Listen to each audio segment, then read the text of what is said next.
Hey everybody, welcome to the Growing with Fishes podcast. This is episode number 71. This week we have Johno from the Johno Show with us. It's going to be a fun episode. I got a chance to meet him out at the MJ BizCon, and we've been talking since then, and thought we'd get him on the show. So thanks for joining us today, Johno.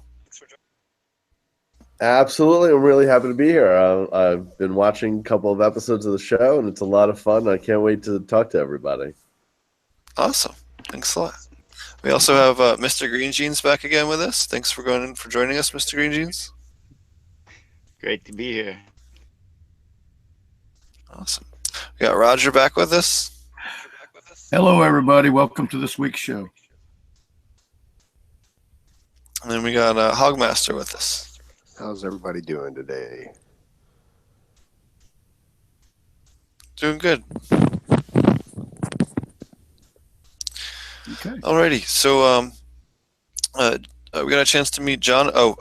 One quick announcement. I will be speaking up at we're doing an event with the guys up from Dutch Blooms up in Oregon.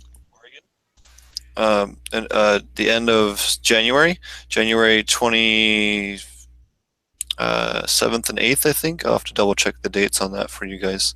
I do apologize. Yeah. So we'll have more information on that. It'll be based in Portland, and that'll be full day classes. Jeff Lowenfels will be speaking with me, and we'll have a couple of other really awesome speakers. So yeah, don't be sure not to miss it. It'll be a lot of fun. Alrighty. Thanks again for everyone for joining us. Johno, why don't you tell us what you guys do and about the Johno Show and a lot of people don't know about you. Kind of what it is that you guys do.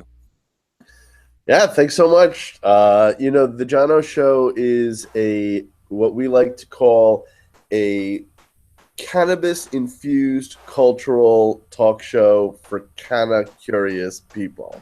That's the long line of what it is, right? So when we break that down, it means that we like to light up when we're doing the show. That's the first part of it, cannabis-infused. The second part is that in 2018, we're focused on interviewing, cultural people. In 2017, you can go back to those files. Those shows are more focused on the cannabis industry itself. We interviewed a lot of cannabis industry companies and had a lot of fun with that. And then for 2018, we're really focused on musicians, artists, politicians, poets, like really, really cultural stuff. Musicians, I think I said that already. Yeah. And what it is it's a full episode, includes 4 segments. So the first segment is with the guest. We light up and we have a great time, and we do a strain review of whatever strain we happen to be smoking. We break it down as to how we're feeling and everything like that. In the second one, we're actually that's the interview for that person, for the musician or artist or whatever it may be. The third segment is we play Stump the Guest with the artist, and realize we've been smoking the whole time. So I ask them beforehand, tell me a subject other than what you're coming in to talk about. What's interesting? They say, baseball or soccer or whatever it might be. And I ask them some of the hardest questions I can find on that subject, and we have a big laugh. And then the fourth segment is a wild card. It depends on who I'm interviewing. If it's a musician, they're going to play. If it's a politician, we're going to get into politics. So it's a really fun show. And right now, we're kind of changing things. We're building out the studio. We're going 4K, so it's going to be a much glossier production. Maybe a shorter amount of time during the full season. Maybe shorter, but we'll see how that all works out. Awesome. So, what are some of the more interesting or more unique interviews you've done? Maybe unique products as far as cannabis related or equipment wise, or kind of the funkier stuff you've seen in the last year? Probably, we can probably answer that all rolled up into one. A company called Neurovine, which I'm sure you guys met at MJ BizCon. They came on. Their head engineer came on, And some people are fully prepared to smoke as much as possible, and some people just absolutely aren't. And we had so much fun because same as like not being able to hold your liquor, he was not able to hold his high. And so we went from standing up in the first segment, and by the middle of the first segment, he buckled over. We had to sit him down. So that's probably one of the best episodes of the year, and it was actually towards the end of the season, so it was a lot of fun. One of the more unique, I mean, there's a lot of unique products that I've mentioned and brought on. I think probably one of the more interesting things that I didn't know existed out there is a company called iCup, which is just one of these kind of buy license of things, and then they make it like Marvel and Star Wars and stuff like that. And they had created the Stoneropoly. I'm not sure what they call it. I think it's called Stoneropoly. But basically, it's Monopoly, but for stoners. I haven't cracked the case yet. I haven't opened it up and actually played it, but it certainly looks like a fun game. That's awesome. Yeah, they got several Monopolies, different versions of Monopoly out now. I can't even remember what it was because it wasn't Stoneropoly, but at my family's for Christmas, my brothers were talking about a Monopoly game where I don't know, it's different. I can't remember what it was, but they do have different models. It's pretty neat. They're expanding like that. Yeah. Coming to a Walmart near you.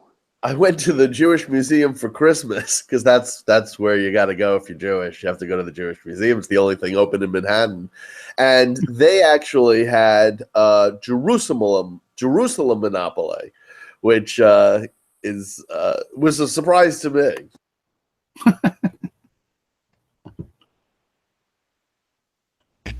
That's pretty good. So what about in terms of concentrates? What are some of the better concentrates you've seen out there as far as what do you kind of consider to be the top one? Are you a terp sauce person? Or are you like your rosin, or what's kind of your favorite at the moment? You know what? I have a young face, but I'm actually a really old guy. So I'm really about flower. That's what it is for me. Right now I'm sitting beside let's see, what do we got here? We have a very beautiful nug of AK-47, right? You can hear me, right? Yeah. Okay. And then I've got, let's see, what do we have in here? Oh, I have some GG4. I just finished up Watermelon Haze. I've got some Durham upstairs. Yeah, but if you're asking me what my favorite for the year is, I could definitely answer. Yeah. Okay. So, I think hands down, my personal favorite for the year has been Mango Haze. I tried to do an episode on Mango Haze with a guest. He's actually he runs Transit Blog, so he's a musician. And not only did that knock us out like it did for the Neurovine episode, but it got to the point where we were so confused as to where we were and what we were doing. We had to shut everything down, go upstairs to the lounge, lay down for 40 minutes, and then try to come back. It was a disaster. That's funny as shit. So, what did you think of MJ BizCon? I know you had a really good time out there. Do you want to talk a little bit about that? I did. This was my first time out at MJ BizCon. I had heard it's amazing. So I think June or July, of 2016, I fully committed to Cannabis for the Johno show in 2017, because prior to that it had been a political show and I wanted to get away from all that. But July came about and I found out that I had missed by 2 weeks the Cannabis Congress that takes place in Jacob Javits in New York City. every year. So then I did all this research as to like what is, where should I go in 2017? And it just kept coming up as MJ BizCon. So, and they even said that it gets sold out, right? And again, it sold out this year as well. So I'm a Comic-Con guy. So when you say sold out, that means, Comic-Con tickets sell out within 30 minutes. So you got to grab them. So as soon as MJ BizCon, the tickets went on sale, I grabbed it, right? And then, so this being my first time there, and we had a whole contingent from New York City. I thought it was amazing. First of all, 670 vendors, 18,000 attendees. That's amazing. My big question is, where do you go from here? Right? Because this is my understanding, like this is only the fourth or fifth episode, MJ BizCon. So next year, it's going to take up, they think, most of the convention center. They're gonna do, I think they're capping it at 2,000 vendors. I heard from the guy when I was talking to them about a booth, and it's going to be ludicrous. Like that's the largest convention center in the world. So if you're going to do the big cheese global weed convention, it's the place to do it, because you have all the hotel rooms, you have all the security, you have everything you need. And next year they're going to have the weed lounges. If they don't have it ready for, by next year, something's wrong by the December, Right. And then, why would you want to host it anywhere else at that point? Right. So I guess it would take up, this year we had that light and that light show conference was going on at the same time. But basically you're saying that it's going to take over. Maybe what they'll do is B2C and B2B. Maybe they'll kind of switch it, because that was, I'm not a B2B guy, so I was there for the B2C. What they need to do is just do like a lot of the other bigger shows are doing now, and have it be like a business and investment conference for every day except for the last day, and then the last day they have like a cheaper ticket and it's open to the public or whatever. Oh, That's what a lot of the other bigger conventions are doing. Just what it is they'll have, and you'll see certain people that are just in like industry sales only, just don't even show up on Sunday. They'll just pull out. But what they do is they tell them, and then they resell the spot to someone that just wants to be there for the like dispensaries and stuff that just want to advertise when there's higher traffic. So it works out good for the people promoting the events as well. So it's not a big deal. wow. That would be something that I would actually do. If I went to the show for 3 days and then on Sunday it was more of the public and they got to meet me at a booth, that would... I don't know if they're doing that, but I think they should. I know that's what they're doing in California at a lot of the shows. In fact, there's 3 shows that I went to this year that did that, and it worked really well, because you kind of could gear what your marketing messages were and what obviously, like, not put your slide deck out on that day. That you might want to talk to an investor and sign an NDA and give them a deck and whatever else. You wouldn't want to do that on a day with all the consumers. So you can, maybe you want to give out samples on the other days, but not when there's like 1,000 people mobbed in front of your thing, because you're just, you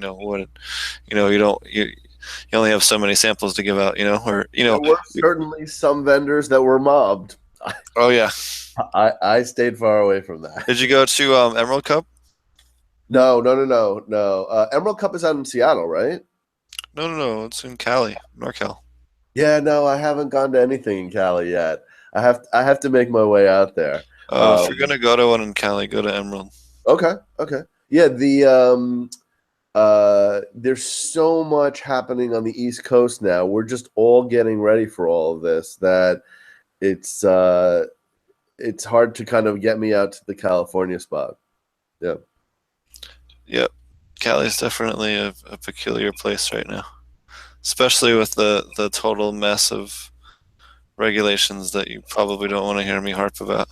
Well, you got like 2 weeks to go, right? Or is it January 1st for Cali recreational? So it's legal on the 1st, but the licensing situation is just a complete mess. Wow. I heard they were trying to have it done around the 6th. Isn't that what they're thinking, Steve? Wait, what was that? I'm sorry. I seen something on the news. They were trying to get stuff started on the 6th to where there would be a few places opened. Yeah, there isn't too many places that are actually ready because of local zoning and everything else. I think there's maybe 12 stores in the state that are going to be ready in the first week. When I read on the news So What about another the medical? for Are 20 state of million the people, emergency. 12 states, 12 dispensaries for 20 million people. You know, Another you do the state of math. emergency. Yep. What about the medical dispensaries that are already set up? Are they able to switch to recreational in addition to the medical? So they have to apply for a separate recreational permit. Some states, so some townships allow you to do dual use, but on the state level, I believe it's two separate. No, it is two separate because you have your rec, and then you have your type 0 through type 11. I think is the different types.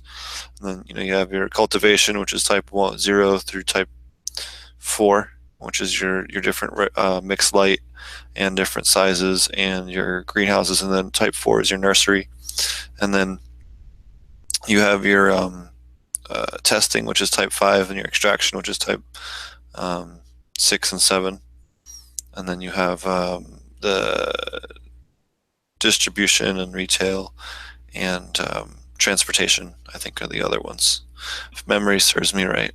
Sorry. Sounds like a lot of work for a lot of lawyers. Oh yeah, and when you're trying to set up a business, just trying to figure out which licenses you need to apply for and which ones you can legally vertically integrate, because each township is different than each county, which is different than each state, is a lot of fun. Sounds like a lot of fees for the state. That's what it sounds like to me. Yeah. Oh yeah, you don't even want to know what our licensing costs are per year for this company we're launching. It's insane. It's like 120,000, I think, is the low end. Right. Yep. Just to That's what I play. tell people. They go, "I'm getting into business." I said, "You better have $1 million for fees and permits right off the bat. Forget Oh about yeah, it." you're not doing anything cultivation or otherwise with less than like 3 million, 2 or 3 Yeah. million. You're just not. You're just I get a kick out of it. between permits, payroll, licensing, equipment, um, inspections, all that stuff. It just adds up. Marketing. You know, uh, just everything. You're retrofitting the place, making sure you have all the safety equipment for your employees, the security systems that the state makes you put in board, all the cameras systems that they make you put in, all that stuff just gets kind of expensive. And then security staff and everything else. So, Which, of course, the problem there is that it takes the ability for a small individual person to kind of go into this. It's impossible, and for minorities and the underserved, it becomes even harder and that much more difficult to gain access to capital like that. So you've almost kind of set up a scenario where you automatically need investors to do anything, to do a dispensary, to do a grow, to do a security, kind of all those legal and restrictions put on each individual, sector, makes it very, very unaccessible to the average small business person. well, not only that, then you need you need a lawyer for making sure all your permits are straight, making sure that your compliance is straight, making sure that all of your paperwork is in order. Then you need a separate one, because that's a whole realm in itself. Then you need a separate one for all your banking and security stuff, depending on what you're doing. So you need to have minimum 2 or 3 lawyers on top of everything else at whatever rate a lawyer gets. So a lot of people don't realize when you're starting a business, it starts to add up. There's a lot of little costs like that until you actually run one, you don't realize. It gets kind of crazy pretty quickly, and you need to plan for all of this. And you also need to make sure that you can take a big market hit. If there's a big market change, demand goes up or down for your product, or the cost goes up or down for maybe that benefits you, maybe that hurts you. It just depends on where you are on the food chain. It's interesting. There was this story in Colorado about the looping right? The people that were coming in time and again and purchasing more than, and they wound up shutting down. Wasn't that Greenleaf that got shut down? No, it was sugar leaf. Yeah, so what happened was looping. So that's the cops' term for buying more weed per day than they're legally allowed. So basically in Colorado, unless they've changed it, it's 1 ounce per day, I think, of rec. If memory serves me right. It's still the same. Yeah, so you can't buy more than that from a dispensary per day. Now, there's nothing really to stop you from going to the next dispensary down the road, buying an ounce, going down to the next dispensary down the road, buying an ounce. And that would be very hard for them, short of just pulling you over, to prove that you were doing it. What these guys, what Sugar Leaf got busted for doing was that they had all of their employees, most of their bud tenders, were selling people an ounce, letting them put it in their car, come back in, buy an ounce, put it in their car, come back in, buy an ounce, put it in their car, come back in, buy an ounce, and just allowing them only to leave on the camera with an ounce at a time. But what they were stupid, because the state of Colorado has, if any facility, and most states are like this, Jamaica's like this, well, yeah, Jamaica's like this too now, and Canada's like this. The whole facility has to be on camera. Like, you can't have blind spots except for the bathrooms. So, or changing rooms if you have changing rooms. Those are the only places that are off limits. So, if you're trying to do anything like this, they can just see the same guy with the same clothing from the parking lot, because they have a parking lot camera too, walk out to his, put it in his car. They can watch him put it in his car and then come back in and buy it and put it in his car. They can watch the whole damn thing. It was stupid. They got the whole thing on recording.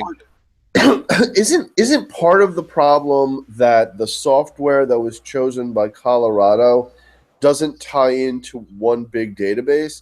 If somebody, because that's intentional. That's part of the constitutional amendment of Colorado, is that there is no centralized database that they can hand over to the federal government. That's part of it.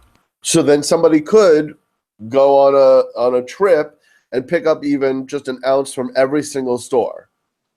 Yeah. Absolutely. Yep. That's happens all the time. Yeah. That's not really that's not the right way to do it, right?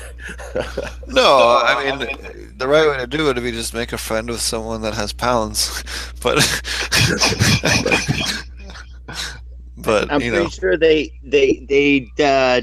passed the test of not selling to minors, though. Oh, like yeah. They sent, So yeah. that's a good point. So in Colorado's history to date, they have not busted a single dispensary, despite many attempts at getting them to bite, for underage. Tell me a single state that has that kind of record for alcohol. Yeah, none. Doesn't exist. Zero. So props to the cannabis industry for at least getting that right. You know, this is how you keep it out of the hands of kids. Make it so that everyone that's selling it cards you. It's simple. This is not a hard problem for us to solve. You want to keep it out of kids' hands, legalize it, and put a strict thing. Lose your license immediately if you sell to a minor. I don't have a problem with that. That's fine. Nice thing I notice is they normally take your license and you don't get it back till the bud tender gives it to you whenever you check out. That's different. I haven't had that experience. Maybe it's because I worked at a lot of them and they knew me, but that was just one in Colorado that I actually had it happen at 3 different dispensaries. Maybe they changed the laws there grab too. a bunch of bud, run out the front door that way. Oh, that's true too. They have a state issued ID. Yeah, that's true. Yeah, no, that would be smart. They got you dead to rights. Hey, Tommy and Dorian, how y'all doing? Or is that Tommy and his girl? I'm blind, so is that Tommy and his girl there? I can't tell. Yeah. Hi. Yeah, it's how y'all doing? And Bernadette here. Bernadette, that's right. Okay. Second, well, she's been on the show before with you. I remember. Yeah, she stopped and said hi, and we're up here at a secret location where the address of the location is 420 on the street that we're on. That's awesome. Isn't that something? So I guess we're gonna have to get a little bit more of this and light it up here. There you go. Well, we're talking with Johno here, and we've been talking about dispensaries and what they're doing in California and what has happened in Colorado and such. That's about it. Nice. Y'all didn't miss too much yet. Dude, We have to stop by the package store. yeah. So you do a lot of work with social media. Do you want to talk a little bit about that? I know you were talking a little bit before about the importance of social media outreach for cannabis. Yeah, I think I think it's twofold, right? It's B2B and B2C. I think from the B2C, it's very clear that the way that you get your message out, and again, business to consumer, right? So just in case somebody didn't know what a B2C and B2B is, but when you're trying to attract an audience of consumers, social media is the best way to go. But a lot of people don't realize that there's also social media for B2B. So there's an interested audience in everything that you do, and they're all interrelated to and through social media. You would probably push more on LinkedIn as a B2B than you would necessarily on Twitter. But on Instagram, people are always really fascinated with, what's the newest technology, what's the newest thing coming out. They may be a grower, or they may just be an enthusiast of growers like me. Like, I'm very interested in LEDs, but I'm never actually going to set up a grow. I'm never going to do it myself, but I'm always interested to kind of follow these LED companies. So you never really know where that all ties into. So that's why social media is so important. So why would you? Why are you not interested in cultivating this? Because of location? Yeah, primarily location. Exactly. I mean, here in New Jersey, it's one thing to have a whole bunch of different bud because I have an MMJ card, but it's another one to actually, start growing in my house. Do you think next year when the new governor comes in is going to change that? I am fascinated by this guy. So why don't you tell people about what's going on? Yeah, so Murphy, what's his name? Governor Murphy. Wait, I got this stuff in front of me because I knew I was going to be smoking and being asked questions at the same time, and that's generally how my show goes, and it's quite disastrous. Phil Murphy. So he won. Governor Christie, the embarrassment that he is to New Jersey is finally out. And one of the things that Murphy actually ran on was to legalize cannabis recreationally, when he becomes governor. And now he's put in a mandate saying 100 days from when he takes office.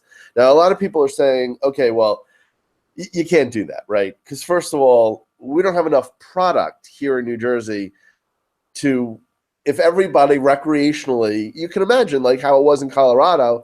Now all of a sudden, like this is a huge thing happening in New Jersey. Everybody's got money. Everybody's got, now, everyone in the grammar is going to be lining up. There's just not enough product. But I think what he wants to do is that in that first 100 days is to get the committees together to create the rules and regulations and get people in line as they are already. They're in line to fill out and get dispensary because we're doing all the certifications, right? All that stuff that you go through now. But we're not, you can't cross, what's that called? You can't have a cross certification. So either you're a dispensary or you're a grow. Wait, did I mute you? I muted myself, sorry. Oh. I have a thumb button for mine. What's that called? When it's not. So you have cultivation, extraction, and dispo. And all. Right, but you can't silo them together. You can't. No vertical integration. That's it. No vertical integration. Right. And then, so that's a big issue. So that's what I think is going to happen in the first 100 days. Allegedly, he wants recreational to happen in July, but I don't know. I'm just happy if it goes decriminalization. So Just one easier step for me. Yeah, but I mean, I grew up in Philly, so, and I don't ever remember having a hard time getting really good weed. And in New York as well, when I lived in Jersey City and New York, it was never hard to get really good herb. Yeah, It might not be cheap, but it wasn't hard to find. right. I took a 20-year break because I was in corporate for 20 years. And so I didn't do anything except for alcohol, which of course was, that's okay for some reason. So after I gained 40 pounds from drinking all that alcohol, I said, and then I left corporate. Then I was like, well, I don't really want to drink alcohol. What am I going to do? And then I had a back injury that really kind of set me through. This started with the oxycodone and stuff like that. And fortunately, I didn't get addicted like some people have in the past and now even. But I made the decision to switch to cannabis from the painkillers that I was taking. I couldn't function on that stuff. Yeah, I know. I know Tommy's got a little bit of a story on that. If you want to share again. Yeah, if you want me to jump in real quick, I was just listening to John's story here, Johno, and that he wound up having to start doing the opiates, and that he had taken a big hiatus from the cannabis. I did too. I wasn't in corporate. I was in construction, and I had my own company, and we had like zero tolerance, literally. And our zero tolerance policy was if you showed up stoned, not only were you fired, you're going to get your ass whooped, when you're leaving the job site, just for the nerve of showing up, with all the other men and being high. We're on roofs. We're dealing with things that will kill you. I have all my fingers, 9 of them, yeah, after having a cabinet shop for 25 years. So I really understand that, but I wound up with the back industry exactly like Johno here. And mine was very, very severe. I was like vomiting in parking lots just from the pain. It was so severe. I think I've shared this before. I wound up in the hospital for a week, suicidal, because I was like, my thinking was, God forbid this gets any worse, I won't be able to kill myself. Better do it now. And so it was pretty serious with me, but long and short of it was, I wound up being prescribed opiates, and they just kept upping the opiates. And I could get to where I could read the end of the sentence. I didn't know what the beginning of the sentence was. Now I'm back to reading at about 1,100 words a minute, and with pretty decent comprehension. So I'd lost all that, and I'm missing 7 discs in my spine. The other side that maybe John experienced this with it. If you eat enough opiates that you can't feel 7 missing discs in your spine, so you can't feel that bone on bone, you can't feel anything else below your belly button. Am I being really clear? And that was another sucky thing about the opiates. And at one point, my doctor said to me, he says, hey, have you tried cannabis? And I was a pain specialist, Dr. Gupta, who was in Vista, California. And I'm like, yeah, when I was a kid, what? And he's like, no. So at any rate, he's the one who got me started on it again. It wound up leading into me discovering the CBDs. That led into me becoming a grower because I couldn't source good, consistent CBD, because most stoners who are under the radar want to grow that high-value THC product. And somebody like me, I just need my CBD, bro. And so I wound up becoming a grower. It led into learning about extractions and everything like that. Long and short of it is, it's been over a year now. I am 100% opiate free. And but don't take my cannabis and don't take my kratom from me, or we're going to scrap. Yeah. Right. No, that's amazing. That's fantastic.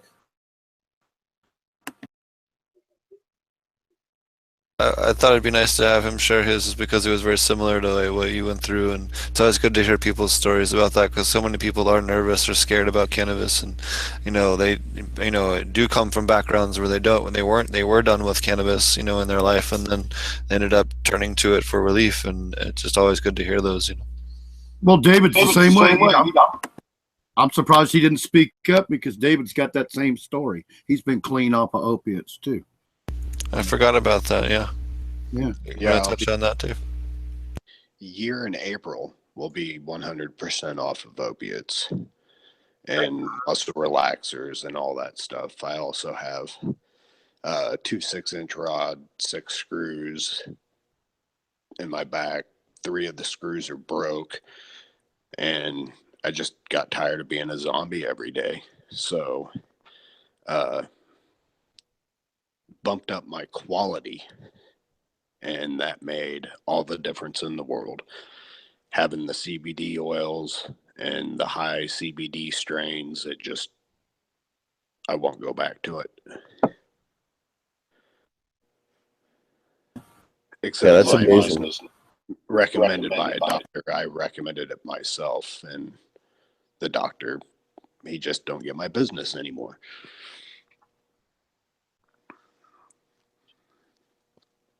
I know you also wanted to touch a little bit on the feds and what they're doing at the moment. I know you had some thoughts on that.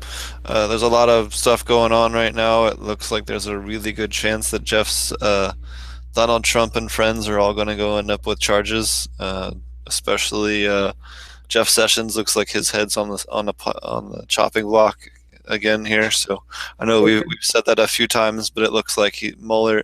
There was some stuff coming out over the weekend or this week that Mueller's might be on the chopping, or Mueller might have Jeff Sessions in his sights as well on this. So that would be great, and that would go a long way. But I don't know if you guys ever saw the Rohrbacher. Tommy, what's it called? You always remember what this thing's called. I was just going to ask if anybody was aware. I wasn't able to hunt it. There's a rider. It started on the omnibus spending bill. This rider that basically says the federal government can't spend a nickel going after legal operations that are operating under a state in full compliance with whatever state law. So that was a rider put on a spending bill. Started in the omnibus bill. It was a way for Congress to kind of give a nod to, like, we've got to leave these things alone because this is a lot of business in a lot of states, yet without them coming on the record and actually supporting marijuana. And I do not know, in this last spending bill that just got approved, the extension, it basically has to be added in there every time to keep extending it. So does anybody know it got was included in the latest spending bill that was passed 3-4 days ago? Yes, that's what I was just about to get to. It was included. The rider is now good through the 14th of January when the next spending bill expires. So we have at least another 2 weeks. 2.5 weeks of legal weed for medical users. But what's good about that, that's a completely Republican-controlled Congress now. It's the first time this has happened, where the extension had to go like this. Complete Republican-controlled Congress, Republican president, Sessions in there, and still Congress slipped that in there to have the status quo. So that's encouraging news for us. They need to keep everyone distracted while the Rome burns, Keep them fat and happy. So yeah, I know you had some thoughts on it. I did a little bit of research. So I think that, there's Congress voted to defund enforcement in medical marijuana states. But that was about a month ago. So that was amendment number 25. I don't think that's what you're talking about, right? You're talking about a rider. Yeah, it's the rider bill that passed in 2014. So Congress passed a rider bill in 2014 that basically made it illegal for the federal government to spend a single dollar on anything. Sorry, we're getting a little bit of feedback, if you wouldn't mind. Thank you. So basically, in 2014, the Congress passed this bill and basically made it federally illegal for the federal government or any of its agencies to go after medical cannabis growers, producers, retailers, sellers, distributors, transportation companies, or any related company. So that basically prevented federal raids on legal medical companies. Now, If you violate state law, say for example, I worked at a dispensary, or worked for a grow up in Colorado, and the grow right next to us got raided by the DEA. The reason why they got raided by the DEA is because a state inspector came in, and this is back in the early days of Colorado when you couldn't have firearms on the property. They had a loaded pistol on the property that the guy just randomly found in a drawer, and they had a bong and a bowl that had burnt weed in it. Also no-nos. So they had 3 major violations that all on their own could have gotten them at least a suspension. The pistol is what got them actually raided. But the fact they had a firearm and a grow, that was it. And then the inspector just came, inspected the place, wrote up a thing, disappeared. 2 weeks later, they got raided. There's pictures of it. There's a dump truck filled with weed that they just dumped into a municipal buildings, with a backhoe. It was crazy. Anyways, but they came in full SWAT, night vision, body armor, the whole 9. We were sitting in the car. We just came back from lunch. We were smoking a J real quick next to the car while we were waiting to go back into work, and all these DEA cars reporting, and we put it out, and we're like, "Good lunch, guys."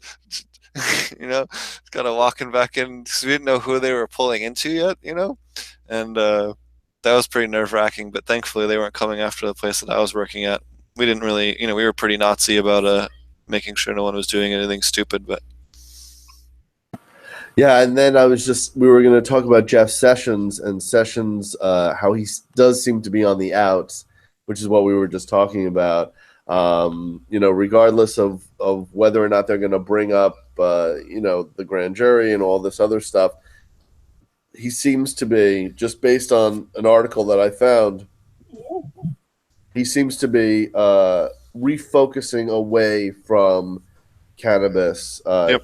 The quote that I got, he says, we'll be working our way through to a rational policy, but I don't want to suggest in any way that this department believes the marijuana is harmless and people should not avoid it.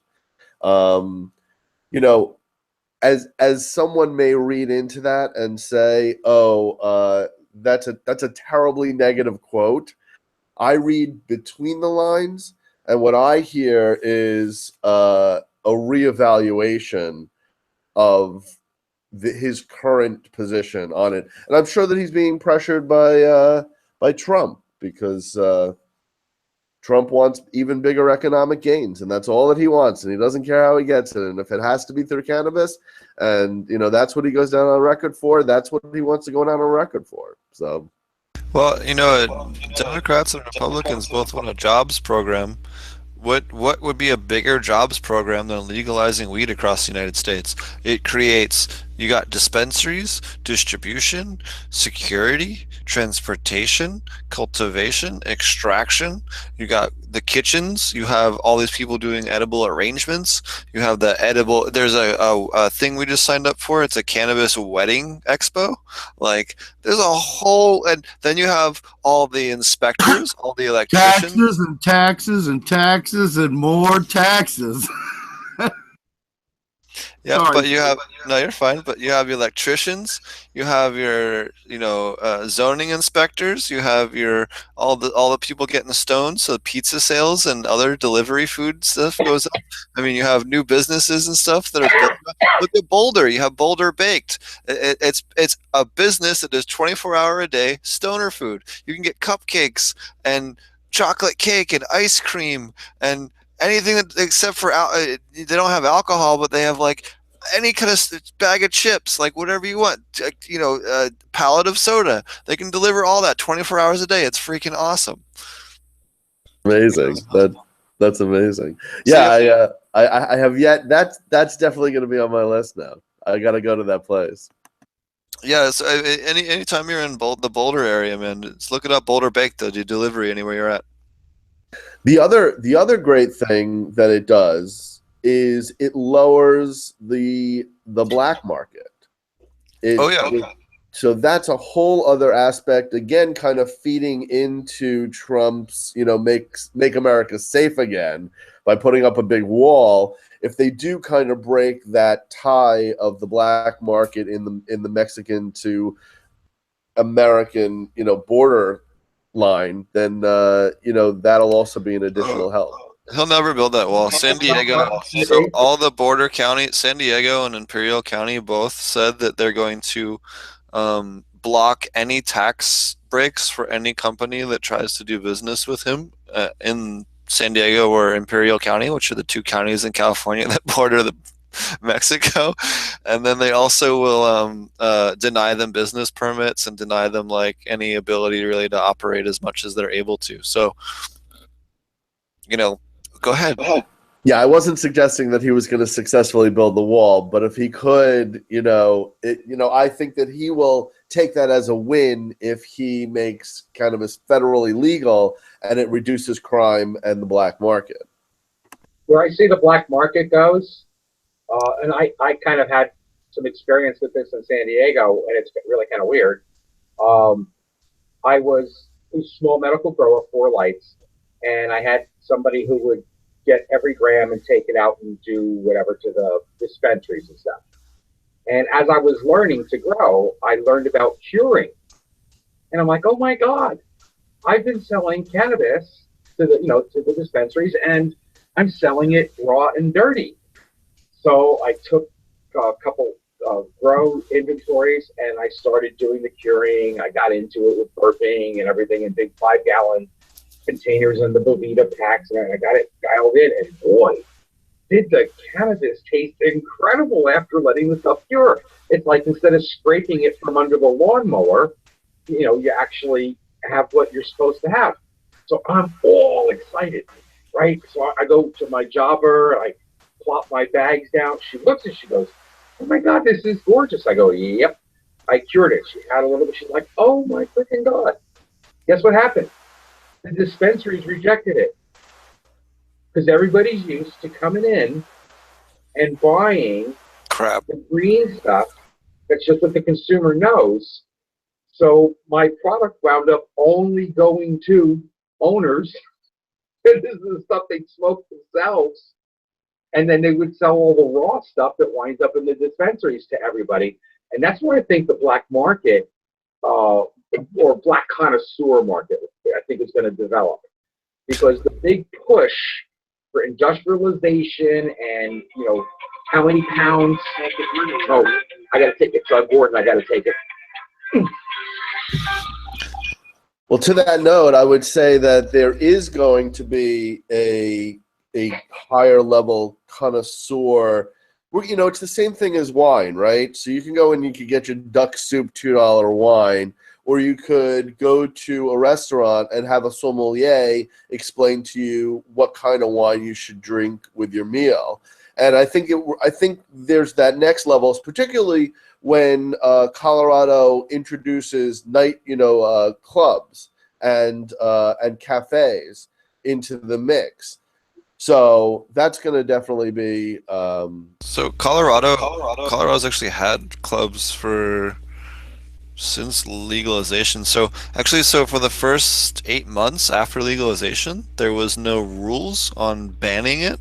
So there was restaurants that were doing weed nights. There was a really awesome place in Lafayette that on Thursday nights you could smoke weed in the restaurant, and there was no children allowed. It was 21 and older. They had a door guy, and if you had that, you could smoke weed in there.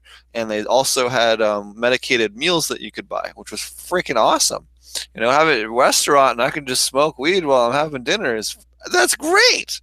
But then you also have private clubs. So those got knocked down. They passed legislation. But there's still clubs. There's private clubs in Boulder. I know there's Club Ned in Netherland. There's 1 or 2 in Denver. There might be 3 or 4 in Denver. There's a bunch of quasi-legal ones that are, kind of in a gray area that don't get cracked down on. Especially in the mountains. Quasi, right? Because they're still working on the legislation specifically around clubs. Yeah. Okay. Well, no. So in Denver has theirs passed, but they're trying to pass it on a state level now. So. But Okay. Denver already has rules. I think theirs goes through in January. I might be wrong on that though. Don't quote me on that. Maybe someone in chat can correct me on that one. But yeah, no, I think it'll be real interesting. And Cali and Vegas here, I think in the next year are going to pass lounges and clubs and all that shit, and or at least some kind of public use permit. There's an event thing I think in Cali. Event permit. Vegas here, I think in the next year are going to pass lounges and clubs. Hold and all on. I that know shit, I'm and screwing at it least up. some kind Hold of on. public- Shit. Hold on. Everything. See, I wanted to see the chat room, and I knew my computer was just gonna do that. Shoot. So you can do it. Just pause the video on the YouTube. That's all. That's why you're getting feedback, brother. If you just pause the video, see now you can do it, and you're all gravy. Yeah, but it was so slow to open and then so slow to start. That's when it hit. So I'm not gonna try that again. That's why. All right, sorry for everybody if we blew your speakers out or anything. I'm just teasing. But yeah, so I lost my train of thought there for a second. Where were we? Someone is a little less stoned. We were talking about the clubs, but it sounds like they're going to take what happened in Denver and they're going to apply it statewide. So That's that what I makes understood. sense. And then the other thing that we were going to talk about was Cory Booker just got another congressperson onto his Wyden, right? Yes, that's his name. Ron Wyden, I think. Maybe I'm wrong on the first name. No, I think you're absolutely no. Wait, hold on. I have too many pieces of paper in front of me, and I've smoked too much weed. I keep up on the news. I used to do a news show every week, and I simply got too much running around. I think we're going to try and reboot it again next year. Yeah, so it is Wyden, Congressman, and he actually had introduced his own thing, the Path to Marijuana Reform Bill. And so now he's going in with Booker, and that's going to make a big deal. I know there's also some, just to circle back to one of the topics we were talking about earlier, I think a lot of the people that are black market and people that are a little reluctant to get on board now are going to end up being some of the better craft growers. I mean, look at some of the, kind of look at the beer market, Anheuser-Busch, and now they're all one company in the U.S. It's 45% of the companies owned by InBev or whatever the InBev is called now. And but that doesn't mean that there's still not microbreweries in every single town in America, but beyond a certain population, there's breweries everywhere you go, in Colorado, California, all over the West, all over the East, anywhere you go. So I kind of see that as kind of a similar model. I think regardless, you can never completely eliminate the black market, right? But you can make the item, this is the same thing with alcohol, right? Although there's no real black market for alcohol, but it took like 50 years to completely dissipate.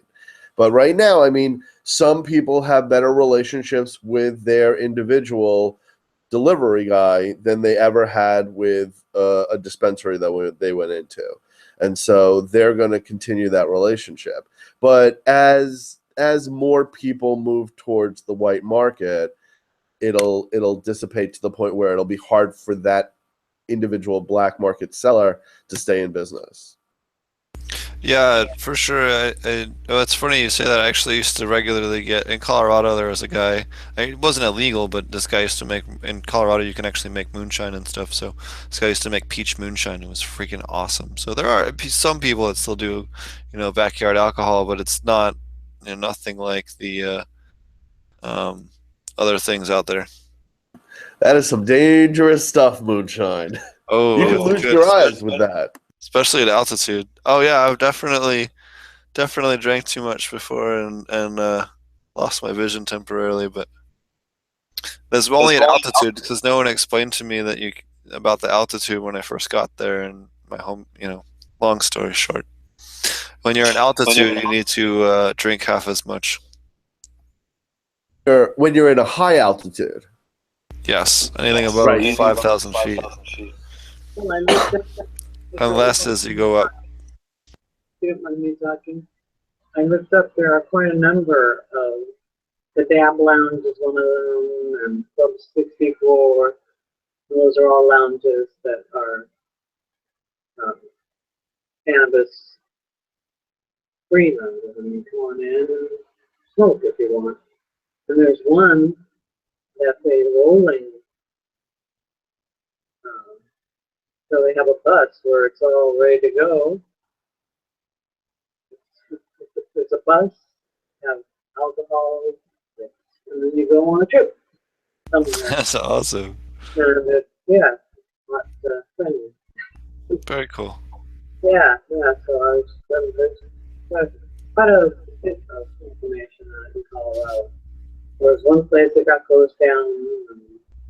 Yeah, there's a bunch of places that have been kind of operating kind of in the gray market for a long time that are kind of being able to be operating legally, and it's like, well, okay, let's just get our tax money, I think is kind of where they're at. So yeah, and there's a lot of places in California too that have that. I know there's one up here near where I live. I know there's a couple of other places not too far from here that are pretty weed friendly. So I guess it just kind of depends on where you're at. Yeah, and then it's going to change once California gets into it and other states. Oh yeah. I don't see any reason why they shouldn't treat it any different than tobacco. You know, I understand people don't like to be around smoke. Cool. So put a smoking area and an outdoor section, and leave it at that. It doesn't really need to be treated any differently. This is for as public consumption, And no exactly. No minors in the area either. That's perfectly reasonable. Although, it's funny. So I mentioned this before. In Jamaica, they have bush tea. So they save all their stems and sugar, some sugar leaf and stuff, and they'll throw it into a pot and they'll make tea out of it with honey or milk, and then they'll give it to the kiddos, and kind of gives the mom a chance to put the kids down for a nap and take. Yeah. I thought that's where you were going. They help them get a nap. Yep. Oh yeah, when the kids are being overly rambunctious, they just give it to the kids and they all take a nap and mom gets a break, which I thought was really funny. I'm not encouraging anyone to do that, I'm just saying in other parts of the world they think about things differently than the United States. No doubt about that. I'm not telling you can still buy some there and roll it up and it's nothing. You can walk into a regular bar that allows smoking and light one up and beer. That is one thing I miss about Jamaica, is being able to just smoke weed at the bar. That was really nice. Well, that must have been a while ago, because when I went, you couldn't, unless you're, Well, it depends where you're at too. Yeah? Get some of this guy, and get some of this guy, then you can get it. I was gonna say last year it was pretty friendly. So yeah, it's been a while since I've been there. Alrighty, well, is there any anything else you wanted to go over there, Johno? I know you're. I'm not sure what this one is. I know you're on the East Coast. There. I don't want to tie up the whole evening. Yeah, I'm having a little bit of my dessert, which tonight is pear applesauce. Nice. It's delicious. And yeah, that was pretty much it. I would just say anybody who's interested in my show, it's in 160 dispensaries on the West Coast mostly, and Michigan. But you can also catch it on YouTube, which is youtube.com/The Johno Show. And since we're on hiatus right now, every weekend I'm doing a giveaway. So this is this weekend's giveaway right here. You can follow me on Instagram if you want to do that. Email Tony to YouTube. Oh, I couldn't hear her. I'm sorry. Can't hear you away from where you're too far from the mic. Can you email me or tell me? Because I won't remember. I can put it in here. I'll put it in our chat. His information is in the description of the video. So if you just go to the YouTube channel for this video, it has all the info. Or the blog post on my webpage. Any questions in the chat, Steve? Does anyone have any last questions for Johno? Oh, I'm not going to open up that chat again. I'm not going to be tricked into that. Well, I was just going to say, I was born in Jersey, so Mount Holly. Oh, nice. I'm in Jersey City right now. Yeah. So I just wanted to throw that out. Like you mentioned you were in Jersey. Yeah, I didn't live there, but for about 3 or 4 years, and we moved. Air Force brat. So. A Giants fan or a Jets fan? I can't hear you. Are you a Giants fan or Jets fan? She said. Me? No, for Johno. Oh, okay. I'm a New York Red Bull fan, so I'm a soccer person. Oh, cool. I watch Premier League. I love football. Yeah. Football. The stadium is one town over from where I am, so it was really super easy for me to get involved. Yeah, that's cool. We got a good team here called the Charleston Battery. We don't have any questions from chat here, so I do appreciate you coming on the show. For everyone that's interested, be sure to check it out. All of the links for his stuff is in the channel. Absolutely. Have a great night, guys. Thank you, buddy. Bye. Take care. Yeah. So yeah, again, all the links are in the description if you're interested in his stuff. He has a lot of content for just inside dispensaries and grow stores and stuff like that on the TVs in there. So it's kind of cool. Kind of a neat idea. Kind of like weed TV. I want to make sure that Tommy has a chance to win that. Sure. Yeah, no, I'll make sure he gets a link. So, so how you been, Mr. Green Jeans? Bye-bye. Bye. I'm good. Everything's been good over here. Looks like you're in your grow there. A little bit, yeah. I'm on the edge of it. The grow flowering light went out, but the veg light's still on. There's a couple of plants over here by the edge. I got my wife brought back some seeds from Czechoslovakia that I have. Some of them are flowering in there, and I got a twin of one of them. She got various different ones. They gave her some free ones too, which was really nice. But one strain was called G13. I don't know if you ever heard of that. Oh yeah, old school. And yeah, government weed. Old school government weed, allegedly. Allegedly. It was supposed to. Oh yeah, that's the story with the government. Exactly. And it was supposed to be normal seeds, but I haven't got any males. They seem to be all females. But I did get a twin seedling. I've gotten a few of those before. A true twin where there's actually two separate plants that come out of a single seed. Wow. Yeah, it's pretty interesting. And those two haven't flowered yet. They were a little bit smaller, so they stayed in the veg light a little bit long and recently. But so far, all the other ones have turned out to be all female. I didn't know whether the seeds were feminized or whatnot. Maybe I suppose maybe they must have been because they're all 10 females. But you need to play the lottery. Twin, Nice shirt, huh? yeah, right. So it's pretty funny because I got 11 plants out of 10 seeds, right? Yeah, I've had that before. I've had certain seed batches that seem to give quite a few of these twin seedlings. Most of them have been twin males, and the other ones have been twin females. So far, I've never seen a male and female pair from a single seed. That'd be interesting, right? That'd be super trippy. Yeah. Then so what do you cross them? What do you got? Like an instant strain or something like that? Yeah, I So don't know. That'd be really bizarre, eh? Inbred I've strain. instance, who knows? Inbred. I've this is probably the 10th or maybe 12th one I've had in all the years of my growing, and I've managed to separate them always and get them to grow up, but they're always the same sex, mostly males, hardly ever females, but occasionally both females.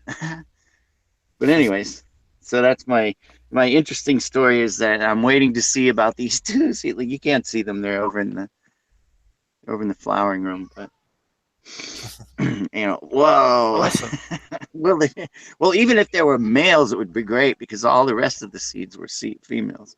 Even if the two turned out to be males, I'm hoping for a male. Well, it's so cool though. I've never even seen a So, twin seed like that. I think that's so neat. Do you think you could breed that out almost as a trait for seed production? Was there well, any benefit to that, or? there may be now. Okay, that's an interesting question because actually, I had one seed batch that seemed to have many of them. Um, Sometimes when I've been limited in space, instead of if I can't grow out 100, I'd like to see 100 plants of some seed batch, and Mhm. instead of doing that, I'll do 2 or 3 waves of 20 or 30 or 40 plants at a time and save clones from the best ones to compare along the way. So because you don't have enough space. I mean, what else are you going to do? So Right. I've had 1 or 2 seed batches where I've over, say 100 seeds. I've had 5 or 7 twin seeds. It seems to be a lot. It's getting up. It's not 10%, but it's getting up there. You know what I mean? So it seems like there is a genetic there for sure. There's a genetic component. You could probably breed a plant that always gave twin seedlings, I imagine. I wonder if it's a visible mutation. It might be. Maybe it's something that could be seen in the pistils, something that you could see by looking really close and say, oh, it's got twin pistils. I don't know. I have no Interesting. idea. Yeah, Yeah. no, Well, and then yeah, the other stuff there's called apomixis or apomictic crossing are in genetics, which is kind of the idea of crossing a brother and sister from the same seed. If you found that, you would be able to make this apomictic cross. yeah, There's but other ways to do that.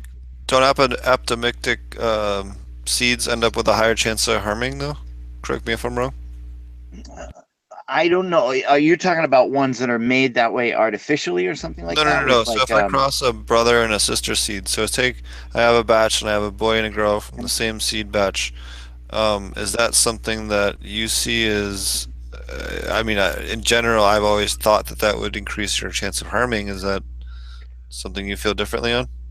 no, no idea, no idea. Just really curious to find out.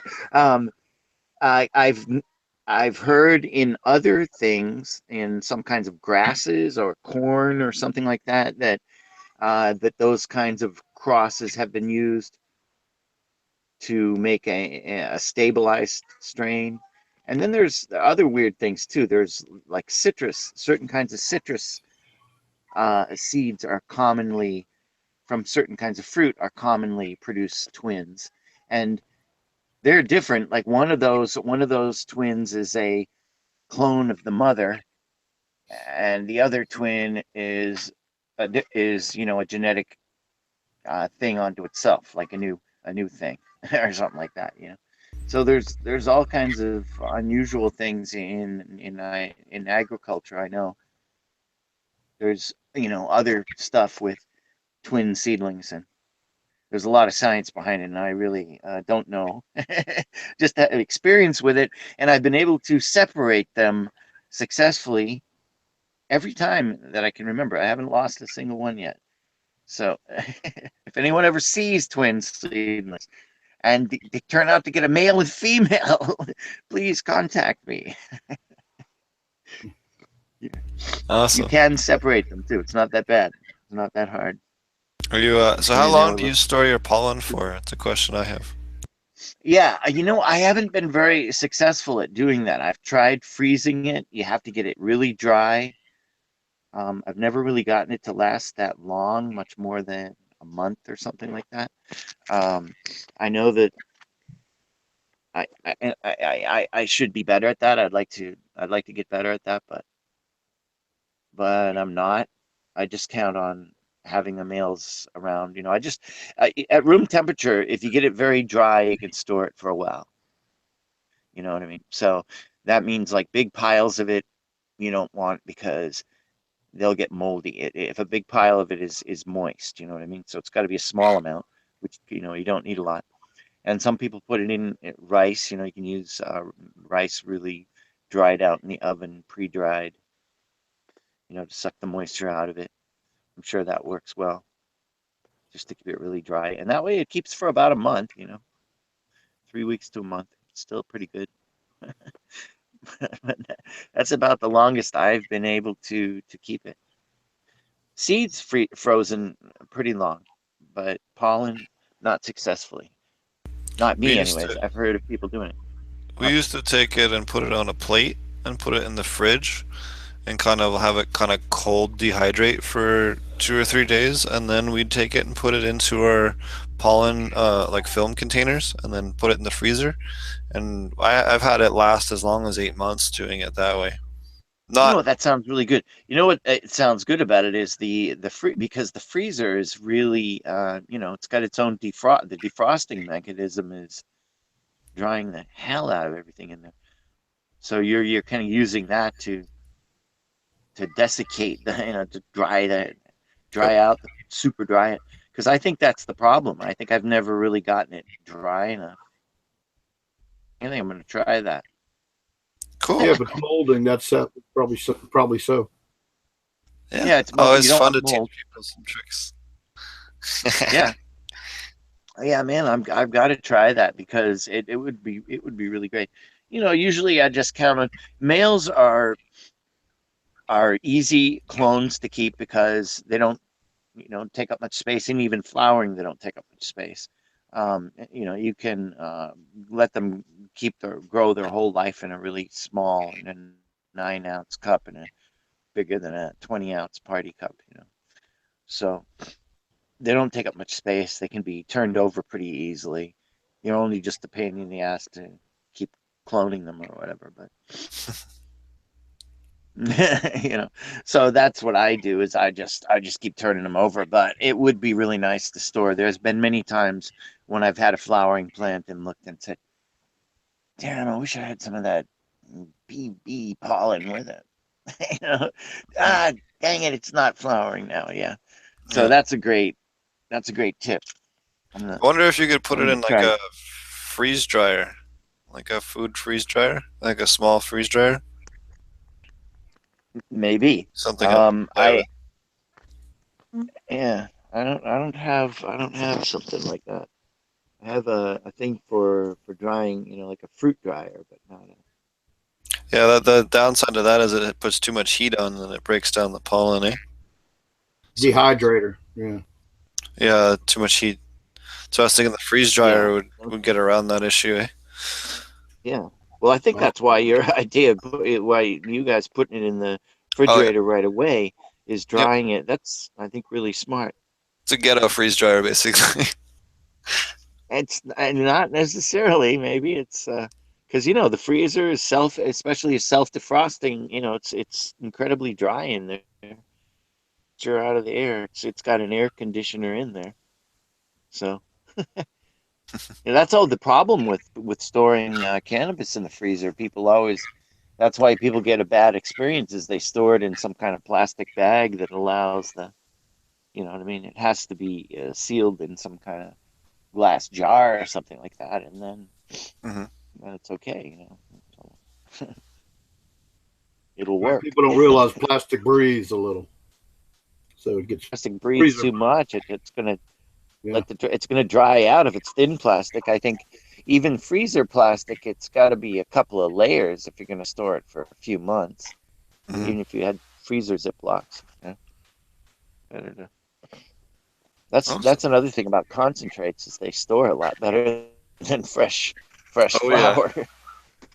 It's funny. He said, "I'm an old guy. I like fresh flour." It's funny. Okay, so now we're old guys. I have I have some old friends who are interested in concentrates too. I think we like those too. Oh yeah, So well, there's definitely a higher percentage of older people that swear off the concentrates. I think the right. problem is a lot of people, their friends that are used to dabbing all the time, give them their first dab, and they just want to hang out, so they do the same size dab, and they should be doing one that's like a quarter to a tenth the size because they're not used to it yet, Yeah. and they just get floored, and then they don't want to do it again. You know, so. Well, especially older folks, like like we were talking Yep. about that last week. They just, you have to teach them how to grow the most simple way that they can be successful because that's all they can do. They're 60 years old, they've never grown before, and then when they smoke this stuff, the kind of genetics we're getting and experiencing today, it just blows them away. And especially the dabs, I could see how some somebody that hadn't really gotten high for very long and they go experiment and they get a big dab and it's like they're crawling under the couch. That's the end of that. For a 60-year-old, they're not going to do that anymore, so. Yeah. And we got so many more older folks getting into it just now because of all the new legislation and the information that's finally been shared that proves the government's been lying for about 80 or 90 years. Yes. I found it's easy to get a lot of my older friends who haven't tried it ever or in a really long time. It's easier to get them to try eating some of those low used oil, like your friend Tommy taught me how to Yeah, the make. coconut oil. Yeah. Yeah, uh-huh. Or I have another friend down here that makes an ethanol, a low temperature ethanol extract that's more concentrated than that, but it's a real whole plant thing, and he gets it tested by the labs and with all the balance of all the things on it and stuff, and so you show that to the older people, but still, even that stuff you can, I think 4 or 5 drops of it doesn't. You can feel it, but you've got to probably do maybe, I don't know, a quarter teaspoon or something like that to get real high on it, maybe a little more than that, I guess. So I think that's the thing is people don't maybe didn't people don't want to get real super high, and with edibles, if you're going to eat it, something you're going to ingest, orally, it's very important not to eat too much, and it's easy to eat more, especially if it's something like a munchy good, like a brownie. That's no good.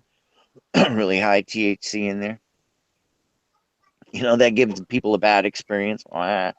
So I think that lower potency edibles, and also whole plant extracts, and also the extracts and the things made from some of the lower THC longer season sativas that some of us older people remember, from back in the day Yeah, those were some of my when. favorites. Do you want to talk a little bit about that problem? A lot of people are unaware.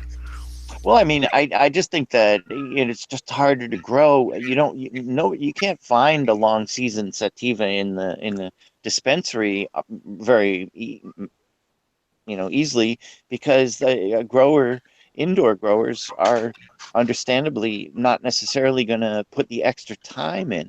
If it takes them an extra 2 or 3 weeks and the product is kind of fluffy looking. It doesn't have that, you know, that nice hard nug bag appeal that, you know, that people are used to. And you know, and maybe it's even lower THC. Maybe the THC is only in the high mid-teens, 20s, you know. So like your fast finishing indica.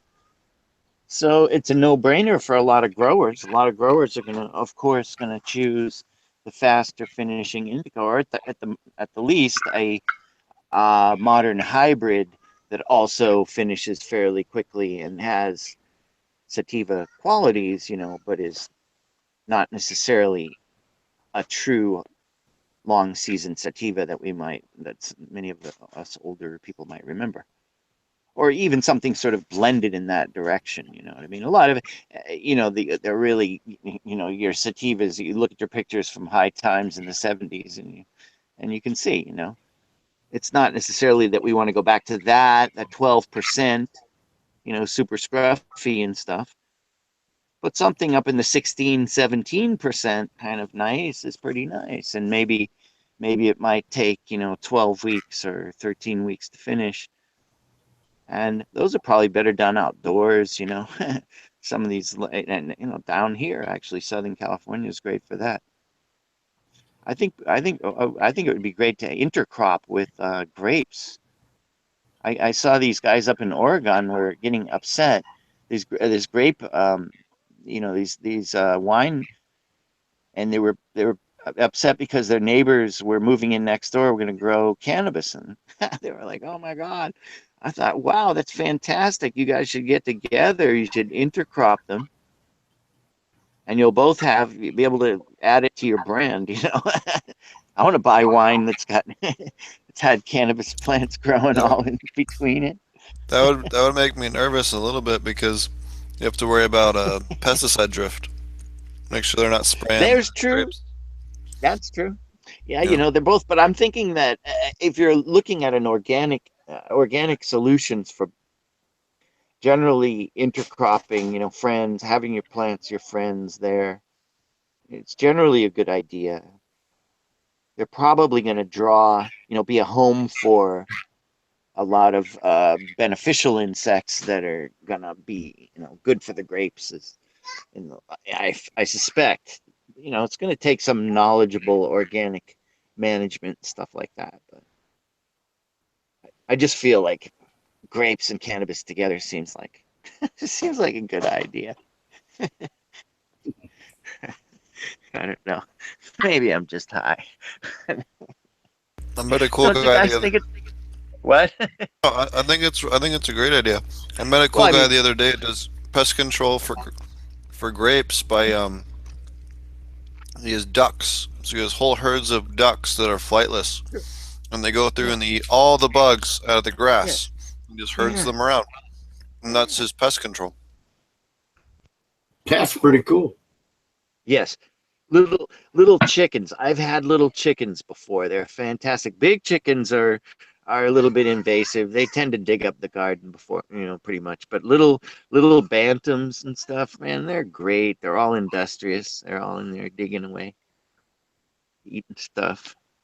Yep. They're fantastic.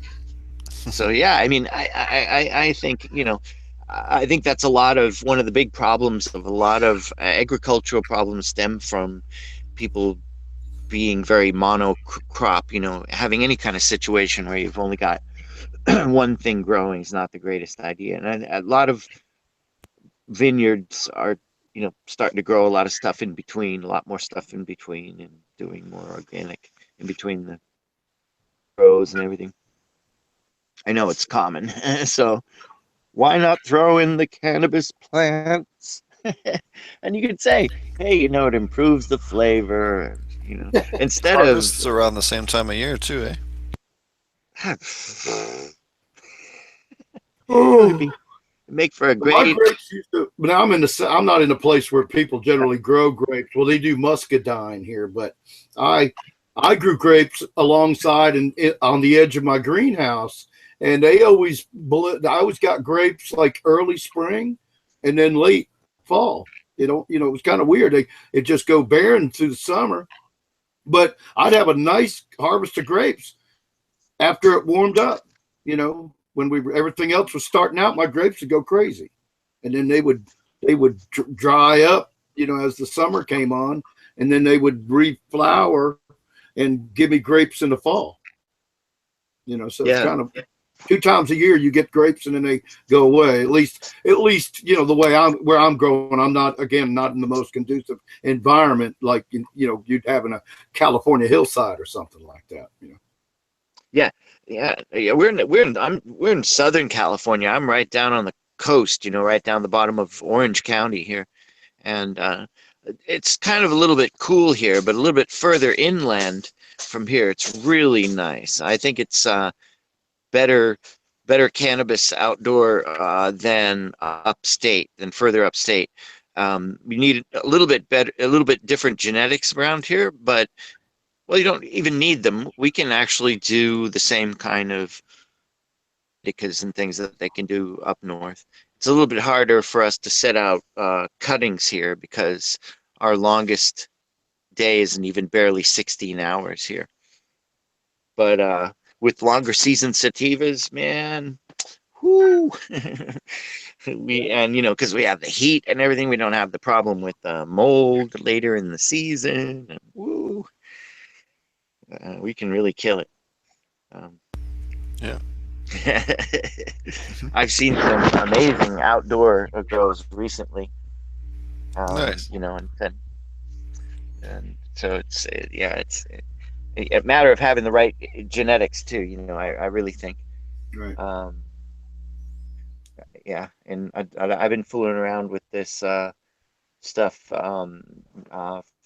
across from a Durban poison that I got from a Nice. friend of mine who is from Durban, Africa, and uh, yeah, it's been I don't know, you guys might have heard of it. It's a clone running around called Oreo. That's Green Jeans Oreo that people Nice. people have, yeah. And yeah, it's huge. I think it could be, as far as I know, it maybe is the highest yielding plant anybody's ever seen. All the growers who've done it commercially, which is actually now quite a few of them, indoors, have said it's the biggest yielding plant they've ever seen. So that's Nice. commercially, I guess that's pretty significant. Yeah, Very cool. but it's a little bit of a long season. It's about 10 or 11 weeks indoors. Yeah. So it's a little longer sativa. Has thin leaves, and it's probably hard to grow. A couple of growers have had a hard time with it. They're used to, you know, any time longer during flowering is difficult. Takes more skill. You know, Yeah. have to keep plants happy for a longer time. That and knowing how much to torture them before they stop growing vertically.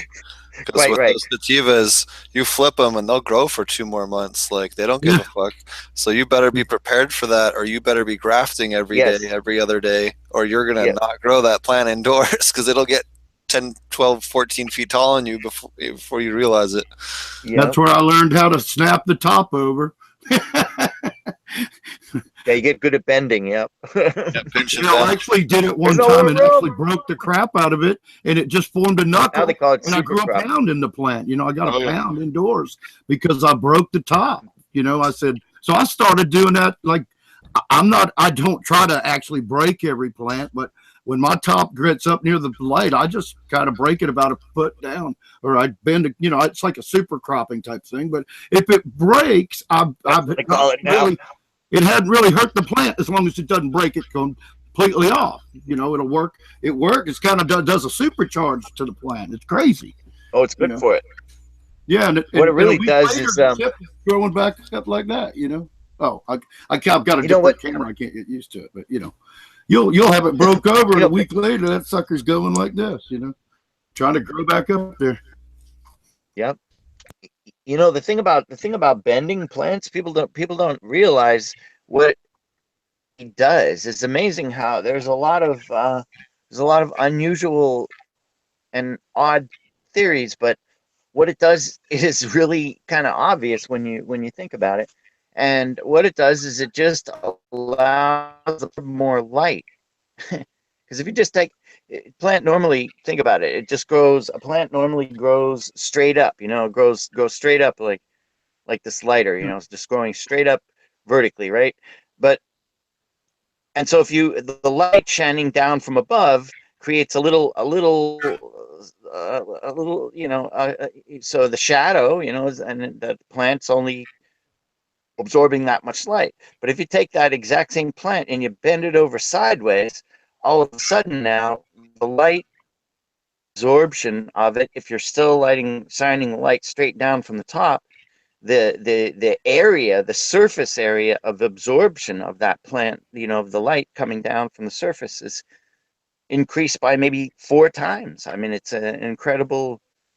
Yeah, it allows deeper light penetration into the lower canopy, is what it does. Yeah, that's basically that's all it really is. And all of it, and what you'll notice is all of a sudden the plant will be using more water, and it'll also show that it has nutrient deficiencies. It's hungry, it needs water, it dries out quick.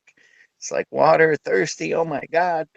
And it's simply because it's absorbing more light. It naturally grows up vertically and ends up shading parts of itself because genetically cannabis, is pretty much bred to, it's got to grow up to compete with its neighbors, growing up faster than the plant next to it, to get taller than the plant next to it. But that's counter to its ability to absorb light. And actually, when plants are really small, if you look at a seedling is perfectly arranged. It arranges each leaf perfectly to absorb light the most. You know what I mean? It first that's why seedlings are so symmetrical and why the symmetry of a seedling is so important. And also why clones don't seem to grow as fast as seedlings. A lot of people say, wow, seedlings grow so fast. And they do seem to grow faster than, you know what I mean? Once they're larger, there's more of a similarity between the two. But it is unusual how seedlings, especially when they're kind of small, seem to grow faster than clones of around the same size. And it's really because the seedlings got a more perfect structure. It alternates the leaf. Boom, one perfectly this way, the next one, boom, perfectly that way. It doesn't shade itself ever. Any clone is already shading itself. As soon as it's got 3 tiers of leaves, the third tier is already shading the first tier. You know what I mean? It's already got that old clone structure to itself. It's been around here for years, It knows what it's doing. It's not like a seedling, which has that baby structure, that perfectly symmetrical structure. I didn't realize that, until about a year or two ago. Looking at seedling, I was going, why the hell do they always grow faster? To the momentum too. They know that they're young or whatever, they have some kind of adolescent excitement, or something. I know there's that too. I'm not trying to deny that. But a lot of it is the light structure. And when I'm talking about bending, that's why bending or super cropping, as they call it now, is the one single most effective cultivational method for increasing your yield because you already have the light. And I don't care whether it's outdoors or indoors, right? The light's on, right? And a lot of times you go into grow rooms, the light's on and the light's bright, it's glowing against the wall like that, It's lighting up the wall instead of lighting up the plants, right? So paying for the light anyway. Yeah, so whenever you bend, I would say one of the reasons that the super cropping works so well is under a controlled environment. The plant wants to be as tall as it can because it wants to catch some pollen. It wants to disseminate its pollen. That's why the males, they just go Amazon on you so quickly. So when we have a controlled environment, supercropping comes into play because we're taking care of other things for the plant that it would not encounter in the wild. So that's, I think why because you normally think a natural process is going to be the best.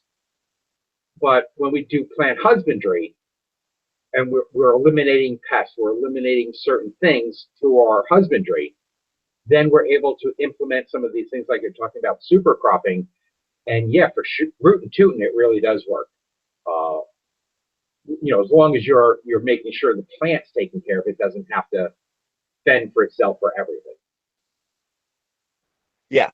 Yeah, no, it's just in the, I think of the hierarchy of growing as being the light to the water to the root space. If there's a flow chart of sort of figuring out what is going on, water, root space / nutrients, with nutrients a little bit maybe below root space or the condition of the roots or whatever that is. But light and water, and of course light dictates everything, and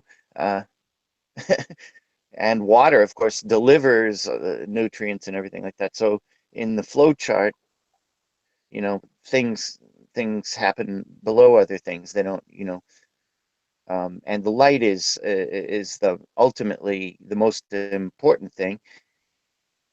And like I said, you pay for the light. The light's already on, and the job is to get all the light to the leaves.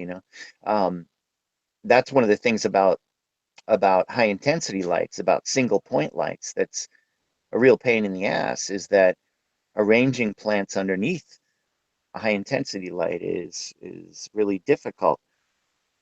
If the light, a side reflector, a lot of energy, it also creates a lot of heat in the room. It's one of the reasons why commercial growers will often use a vertical hanging bulb with maybe even no reflector at all. Right. Really heat the room up as much, What do you think about rocking the lights? My experience has been, I don't care in a indoor grow, and I'm a small grower. I only had like a 5,000 K garden. I was running it, and I found that just moving the lights 1 foot,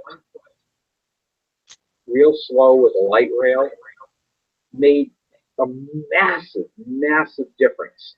And I think it's related to what you're talking about, that single point of light. Plants that really don't ever deal with single point. You're dealing with motion. Just you don't have to do a crazy thing, but I would just rock them back and forth.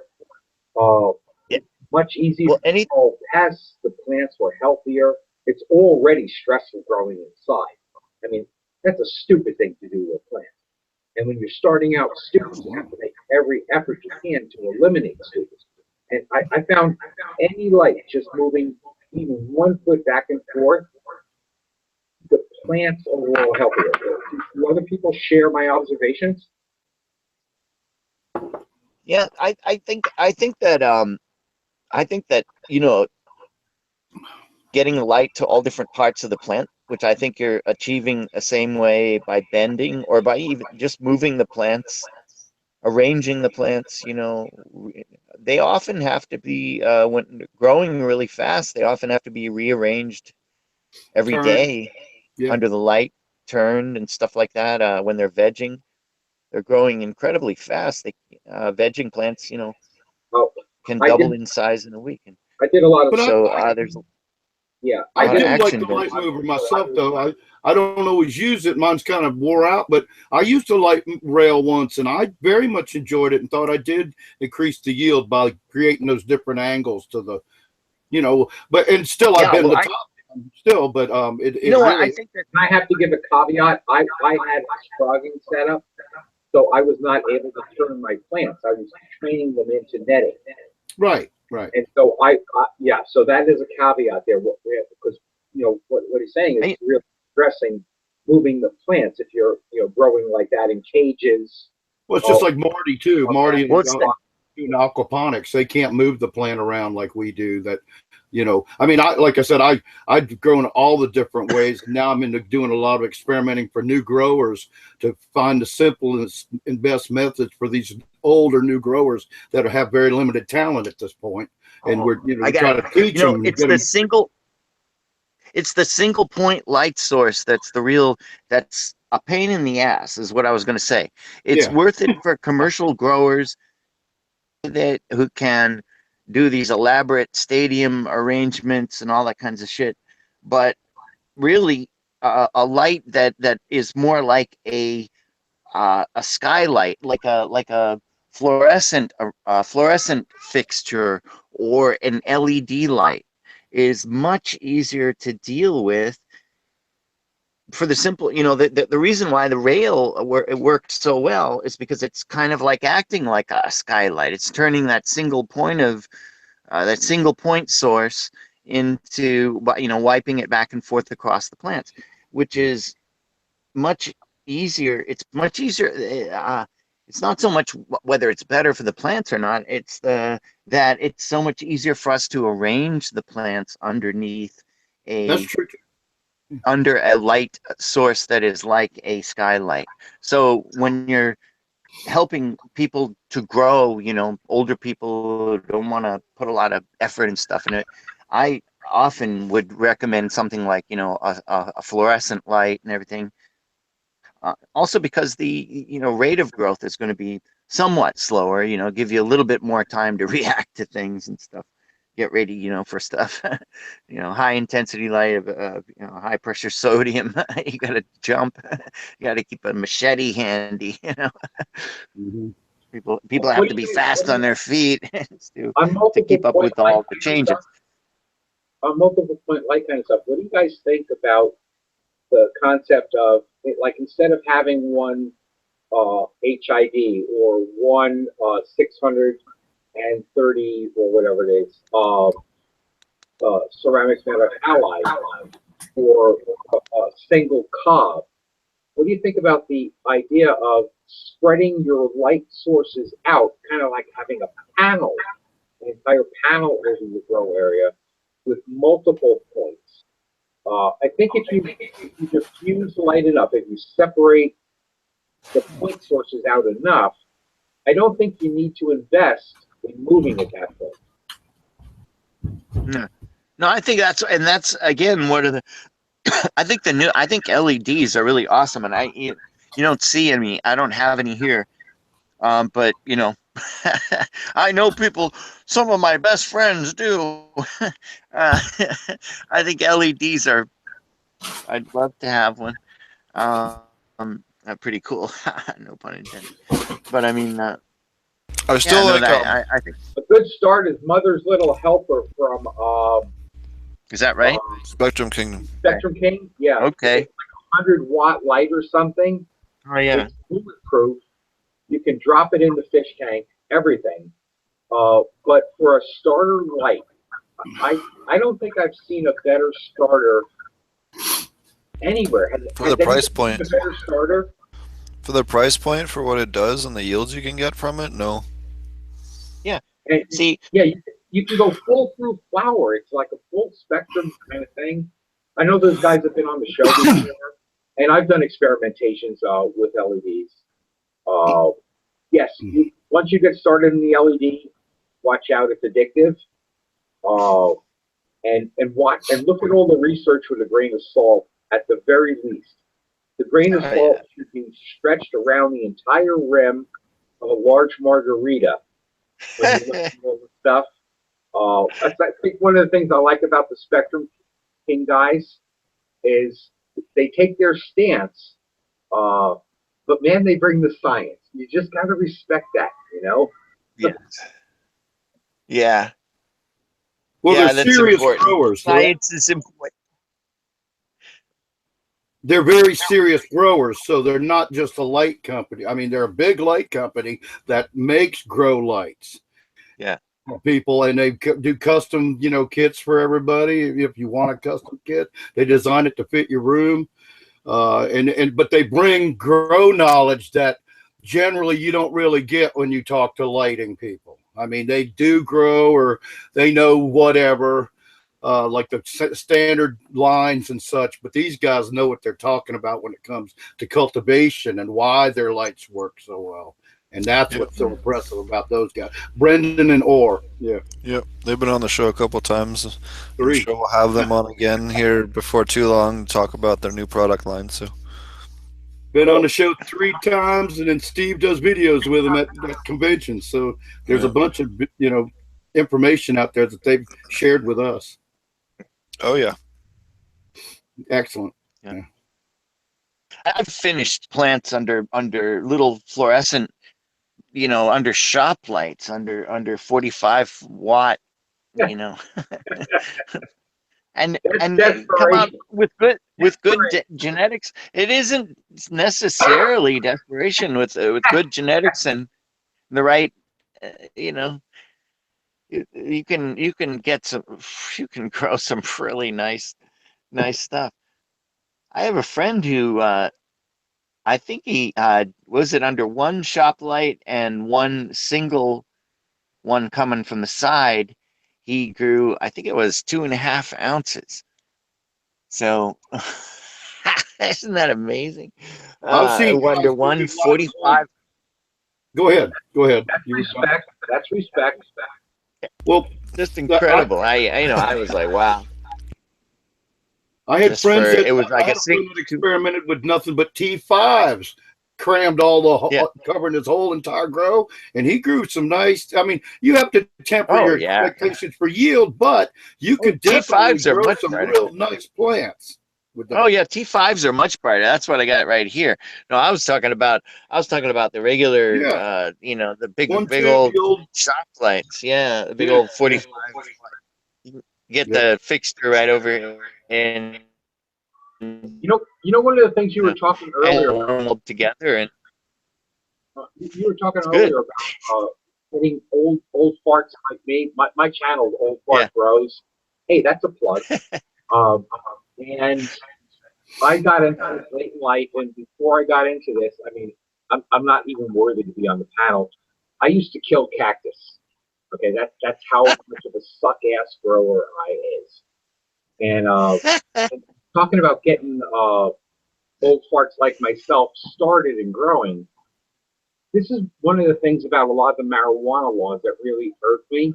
It seems like Sea of Green, just a bunch of single cola plants, is the 3rd grade coloring book simple way to do this. Yet we bump up against plant count. And, for a regular medical grower who gets, 6 plants, some places 4, we had somebody on the show that I thought was really exciting. They were talking about grafting multiple plants, multiple strains onto a single stalk.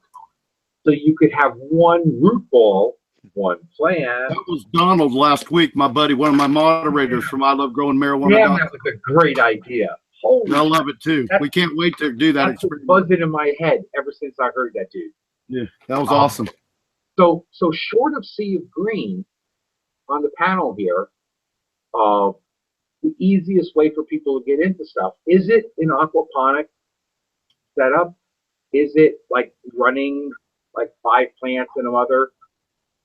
Like most people who are limited by plants on the panel, people who are putting it out, what would you say for that old fart like myself, if I wasn't knowing nothing, what should I be considering?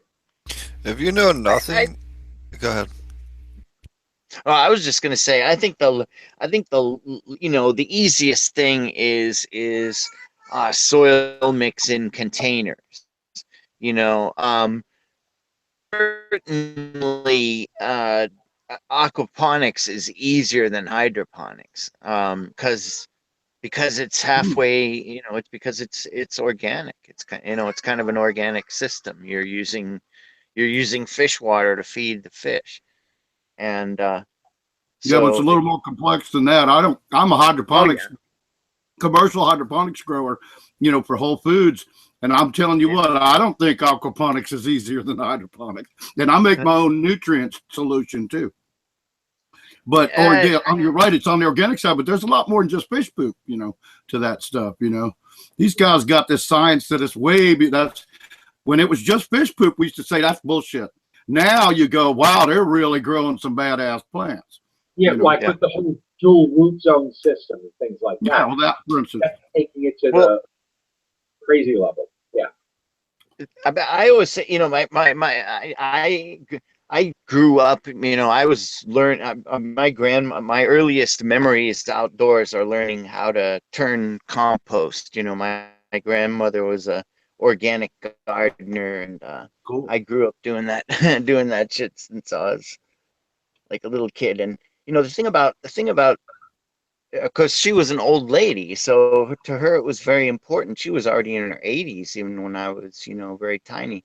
And so it was important for her not to, and she, for her, the idea, one of the tenets was, that organic gardening was less work. But you could also look at it another way, that it's, more efficient for each person that you have working for you in the company, maybe, or something like that.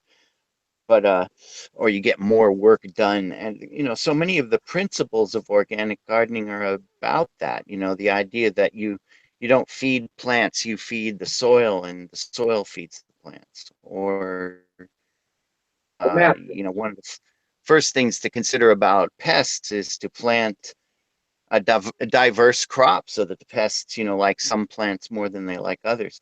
And also plant a little extra for the critters, so that you can afford to give some to the critters. Because, if you can afford to let the critter population build itself up a little bit, then maybe the other dudes that like to eat the critters will come along and help you out.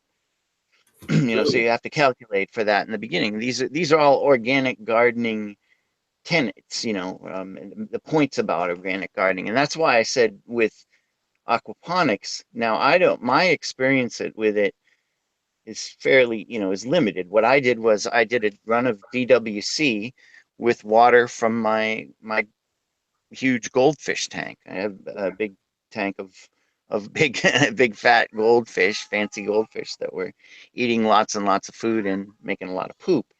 And I made a DWC system with a 5-gallon bucket. This was about 15 years ago, and I ran a clone all the way from seed, from beginning to flowering in the system, and it worked beautifully. It made gigantic roots underneath there, and it was really beautiful, and it got fantastic flowers. And I didn't do anything. I didn't add any other nutrients at all. I just used water out of the fish tank.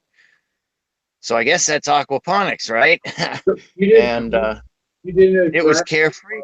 The need for changing into flour. What's that?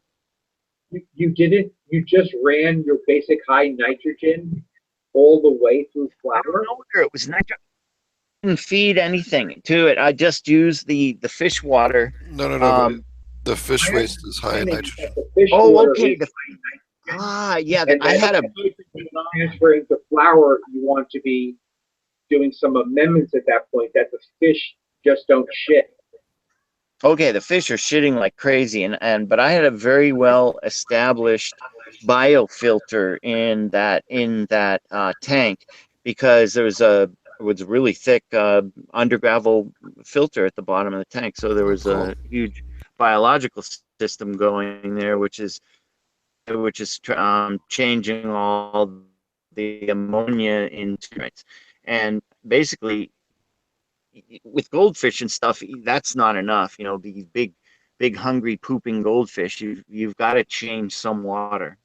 So the water undoubtedly had a little bit of ammonia in it as well, but I guess the plants could tolerate that level of ammonia, enough nitrates and nitrites, and I didn't test it. I have tests. I got it, but I wanted to actually. I was kind of curious about whether I was going to need to do any kinds of, I don't know. Steve could probably have a bigger opinion on this, but for me, I just got to think that had an aquaculture going on in that pond that had more minerals in it than just nitrogen. We have a very, Because you man, fit I'm other in Southern plants. California. My water is hard as hell. I got about 270, almost 300 ppm water here. Yeah. Very hard water. It's mostly carbonate hardness, but there's also pretty much salt in there too. What do you call it? Halide, or with the end. So there's the manganese and magnesium and all that kind of their poop. Yeah. But And I think Marty teaches too. I can't remember it because I've what it was, but he's got this, like, I want to say Kobayashi or something like that feed that he gives his fish, and I was pretty sure he said that causes him to poop out some magnesium and stuff like that. Again, this is something Steve could address, but I think he's on on a sabbatical. Oh, here. Oh, there you are. I'm sorry, buddy. I didn't hear you mention. What do you think? I mean, am I wrong? Isn't that a reason that Marty feeds his fish what he feeds them? Although the bokashi is a biological, it helps in other ways. It just seeds microbes to help you, both the fish gut and then also just other microbial breakdown. Oh, okay. I thought it also allowed them to poop some different minerals out too, but okay. Not that I'm aware of on that one. Okay. Where's Marty, by the way? He doing family holiday stuff? He had something. He said he was going to be late if he was able to make it. So, okay. I didn't hear from Fish Ganja guy this week. I would imagine he's just doing the family thing. I wanted to touch and say, what did you guys think? And same thing for people that are watching this year. What were kind of more favorite guests from the past year, or more memorable moments that you guys had from the past year? You talking to all of us? Yep. Oh, I think my most memorable, basically, we just addressed it. Basically, Spectrum King, and also the Optic Foliar was real impressive to me, and so was Mammoth P. I think those were the highlights. Plus, we had some awesome shows when we didn't have a guest, so we just tore Aquaponics apart for everybody that didn't really know and hasn't followed y'all. For my benefit. To help teach people a little bit. So I think that was my highlights this year, was those shows. Yeah, I liked the one, Jeff Lowenfeld's episode was really good, and then I think the Spectrum King guys were really, really great. I think they were probably my favorite guests of the year but they were also on a little more, so that's a little bit biased. But sorry, Jeff. Yeah, you were excellent too. We had a blast that night. Oh yeah, we had so many good. Crazy son of a bitch, I'm telling you. Oh yeah, we ended up that was like a 4-hour episode for his. He just kept going. Well, hey, Old Clark Rose here. Tommy J. One of the things for some reason, I was going through some stuff on YouTube. I can't remember what I was looking for, but I started on YouTube, never understanding I would be involved in it. I was just looking for a place to store the information for my garden. So it was about a year ago. I was on a podcast for Ponics here, and we were in the Batcave. And it just struck me, things are so different now, being involved in the industry in different ways, that the garden's gone and everything. But so I guess one of the most impactful things about the podcast here is staying connected to the community, even though I don't have a garden going. And I know there are a lot of people also out there that listen to the podcast and stuff. I remember when we had shows going on from the garden, that there were people like all over the world that were tuning in to watch what's going on in the garden. Like, wow, that's kind of like crazy. And here I am without a garden, and I'm loving that I'm able to be a part of the podcast. For people that are still getting their fingernails dirty. I think it's a pretty nice space. That's what I'm saying is the most impactful thing about the podcast is the community that finds itself here.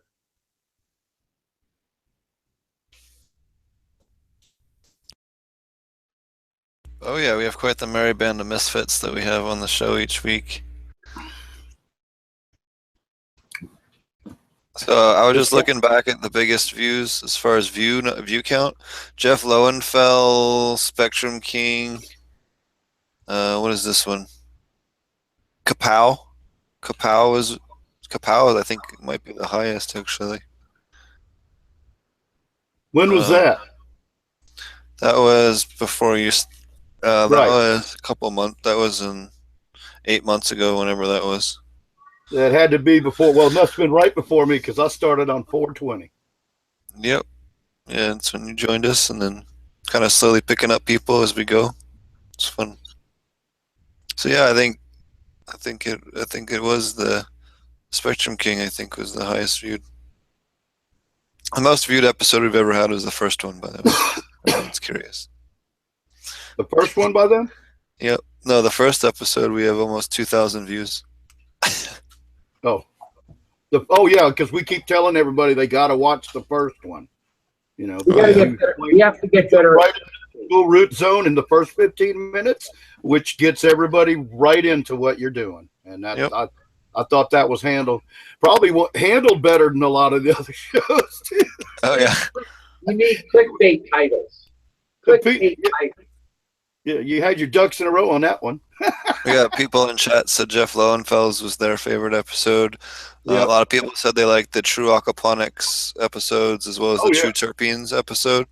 The Terpenes episode was really informative. There's a lot of information that I had no idea about. That was a good episode as well. I like the Dinesh.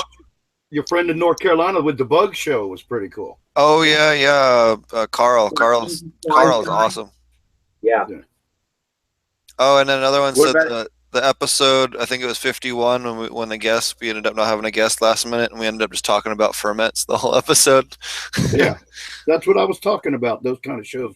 Yeah, because we had Marty and Brain Grow that night, just racking up on the fermenting, and that's some of the best. You know what I was saying that you have to rate them. So we had some really good shows when we ended up not having a guest because we really covered a lot of the information that so that in one show we covered so much stuff that they wouldn't have to go and research, from A to Z. So that was cool.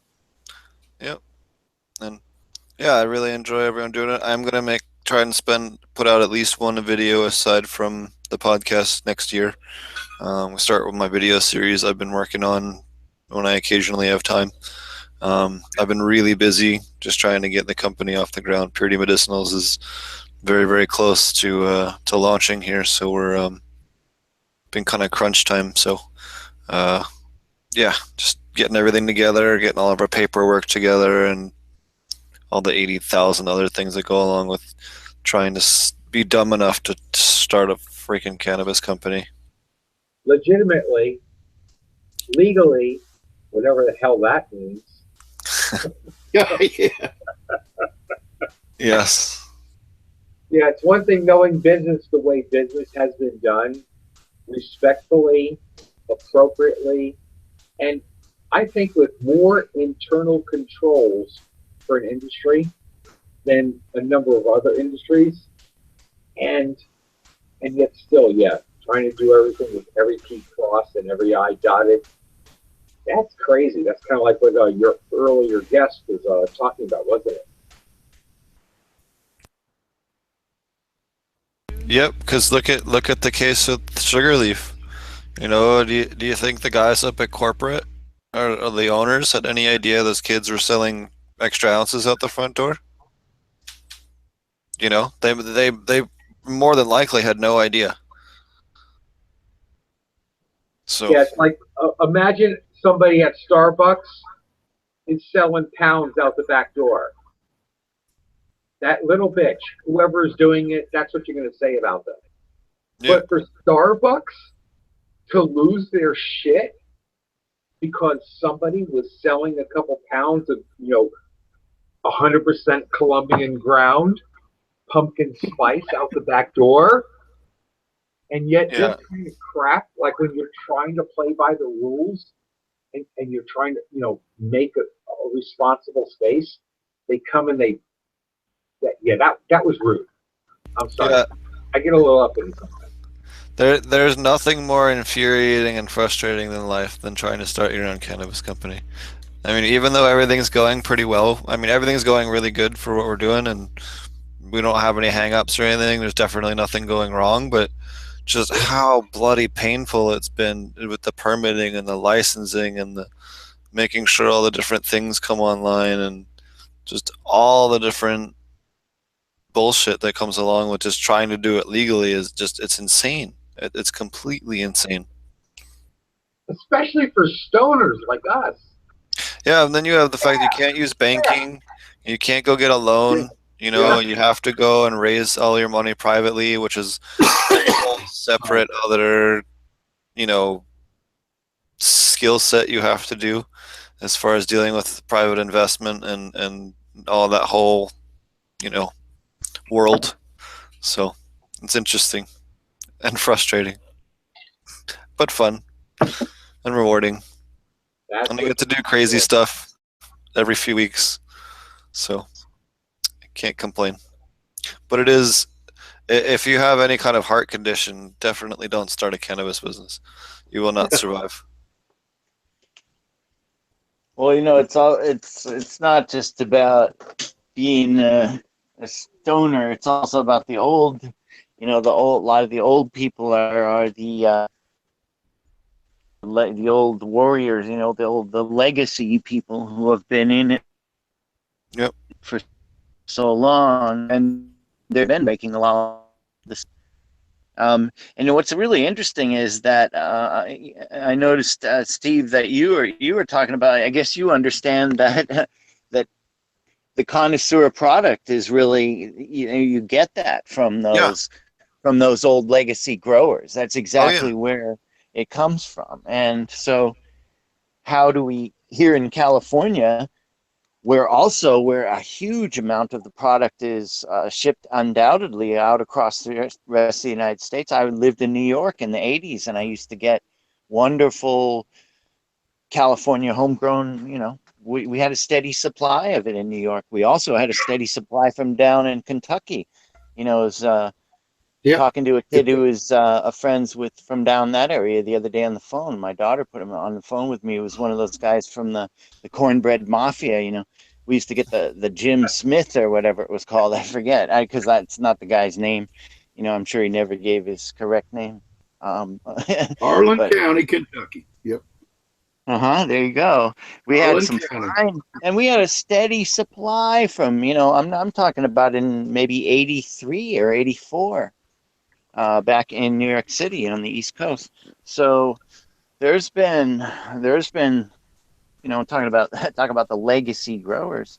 You know, it's terrible because I heard that guy, one of those guys, one of the cornbread mafia dudes, was facing some jail time again right now, or it's going to be, you know, is being tried again or something like that, which is because he should be getting picked up as the CEO of a fucking medical cannabis company, you know.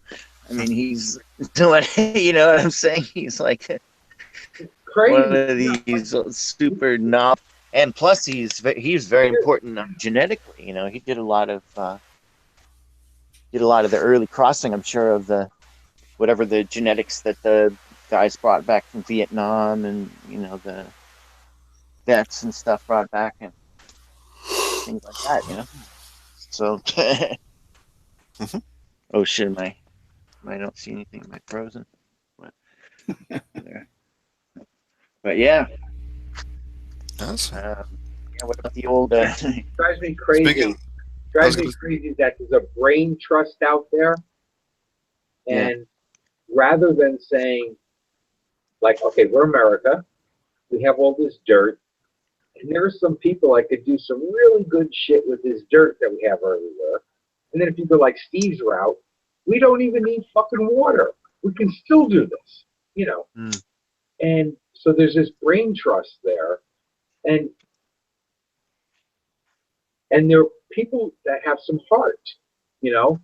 Yes, they need to make some money, and like they just get forced to do this project or that project because I need some dollars to keep moving forward. But yeah, it does hurt when people like that are looking at jail time, and they're the kind of people that can bring order through knowledge, not just like somebody coming in and saying, like, this is the way the industry needs to be, but people who have the experience. Yeah, that's crazy that they're looking at jail time rather than, like you say, being offered, place at the table, because they would make sure that the table is set properly for themselves and for those that follow. Like that shit drives me crazy. I don't Not know only did those want in the world to handle it. Yeah. Not only do those people make these great contributions, and there are many of them here in California, the old mountain, and some of the growers, are coming partially out of the closet. But many of the older ones are naturally reclusive, and the older breeders that really, they were morphed. They were originally just growers, but then they really started getting really into breeding more, and they're even more secretive. I don't even think we even really know who very many of them are. Or, some of them are, semi-visible, but I bet a lot of them are not. And so, what are we going to do? How are we going to these people in? How are we going to motivate them to? And with California growing all of that illegal crop that gets shipped out across the rest of the country, how is that ever going to be limited? What are you going to tell those guys to just stop growing? No, you can't grow anymore. You've got to grow only for within California. We can't use that much. You know what I mean? It's a lot. I think it's a That big dog problem. don't hunt. That dog don't hunt. So, Yep. I don't know. And most of it won't even pass the new state testing regulations, which is the other. That's going to be a big clusterfuck. You're going to see the price of weed jump in Cali. Yeah. Well, then may be on in a good cool can make, but I don't know. It's cool. It's really interesting to meet. That there's some young people who are who are aware of the scene enough that are not, they're not just coming into it thinking that, oh my gosh, here's money grows on trees. Here's a quick way to make a lot of fast money. Well, that might get you a check for a couple months, but it ain't going to get you a check for much past that. Yeah. Yeah. Yeah. And a lot of the things you have to do to get that fast money, point blank, it's just rude. That's the nicest way I can say that. There's another four-letter word that I could use, but it's just rude. And if you're going to make some fast money, make a little less and do it right. That would be very good. Yep. Well, the farming life is really, it is about working. It is about investment. It's about doing work now and getting paid later at harvest time. You know what I mean? The whole mentality of it is investment kind of work. Some people, all they see is the spreadsheet, and I can spend $12 here and I can use some equal 20. I've done it. I'm not calling anybody out except for me. Okay. It's hard to do that. But I didn't know the kind of knowledge that's available. I didn't know the kind of thinking that's available, like in a forum like this. That's one of the reasons I personally respect it so much. The one thing I always tell people, it's really important when especially if you partner with somebody else, even if it's just for your both personal consumption or anything like that, is not to project too much about, not say how much can we get from this amount of space, how much can I expect to grow my first grow, because all this, the answer, to this depends on so many different things. And, Exactly. it's really not that practical. And really, in the end, actually not in the end, but in the beginning, one of the most important things is the genetics. It really depends a lot on the Right. plant you're growing. And Yeah. you can't even, and if they're all seedlings, then oh well, some of them are going to be a little bigger than some are going to be small clones, and you can run with a bunch of clones, some kind of known, identical. You were talking sea of green and everything. You got to preferably do that with clones. Yeah, that's a I was going to say that earlier. Sea of green is a clone method. Clone You system. use clones, so they're all the same genetics and size. Yep. Yeah, because so then it's practical, but Yeah, it's so fast. It's so fast turnover. You lessen the time to fuck up.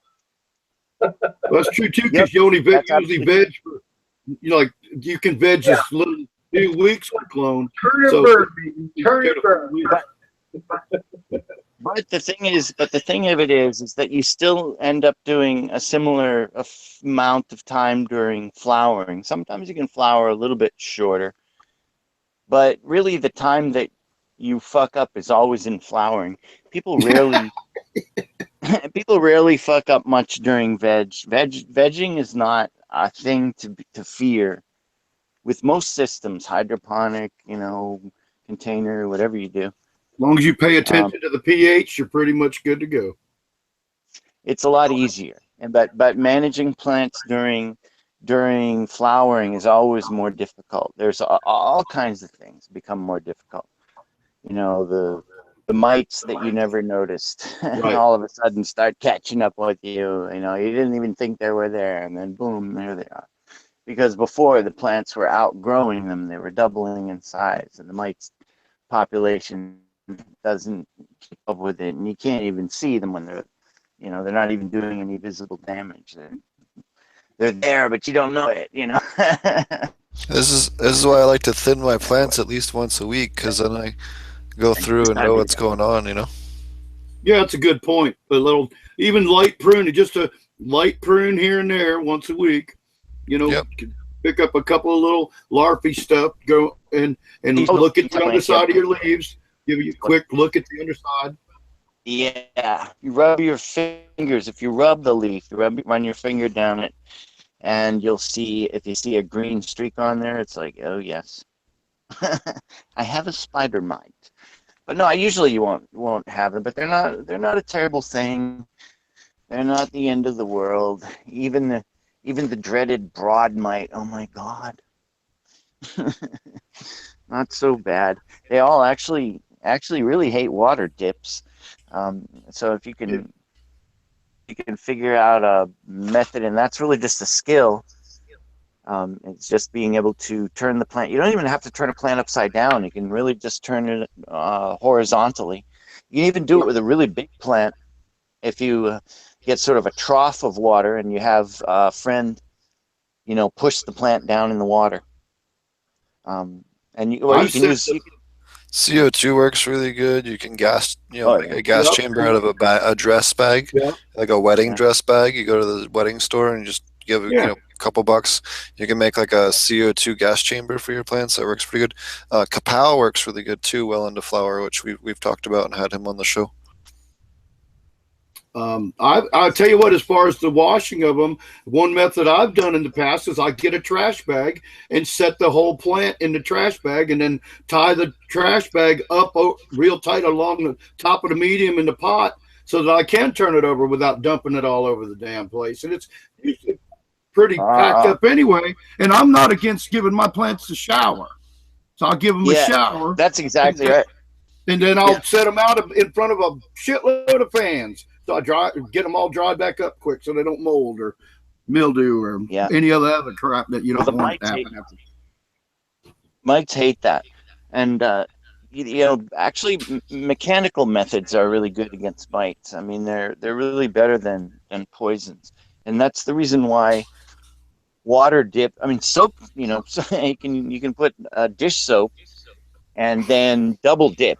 Soap first, let it stand for 5 minutes, and then water. And that's incredibly effective. That'll wash, eggs and everything off, and you don't need any kind of fancy poisons or anything like that. Basically, I, it's a mechanical method. You can I've also had, use a vacuum cleaner. use a little. You can use a little fucking a little vacuum cleaner, like the kind you use for your Computer? for the little ones with the little brush attachment for your computer. Exactly. dust busters. Those, yep, those are excellent. If you only have a few plants, it's a little bit time consuming, but if you got nothing else to do and you're a kind hippie stoner, you might just want to get in there. It's super effective.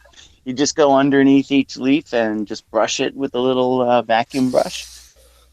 Up all the man, it wipes out a mite population like nothing. Awesome. I used diatomaceous earth one time, and I've never had a mite since. Yeah. I've had really good luck with doing the trash bag gas chambers. So take a big contractor bag, put in your cookie tray in the bottom, put your plants in on the tray, except for a pitcher, and then you put a pitcher in there with a block of dry ice. Put your hot water on it. Quickly tie the bag shut, but tight, but not so tight that gas can't escape. And then you basically let it inflate, and it'll inflate up as the CO2 replaces the oxygen.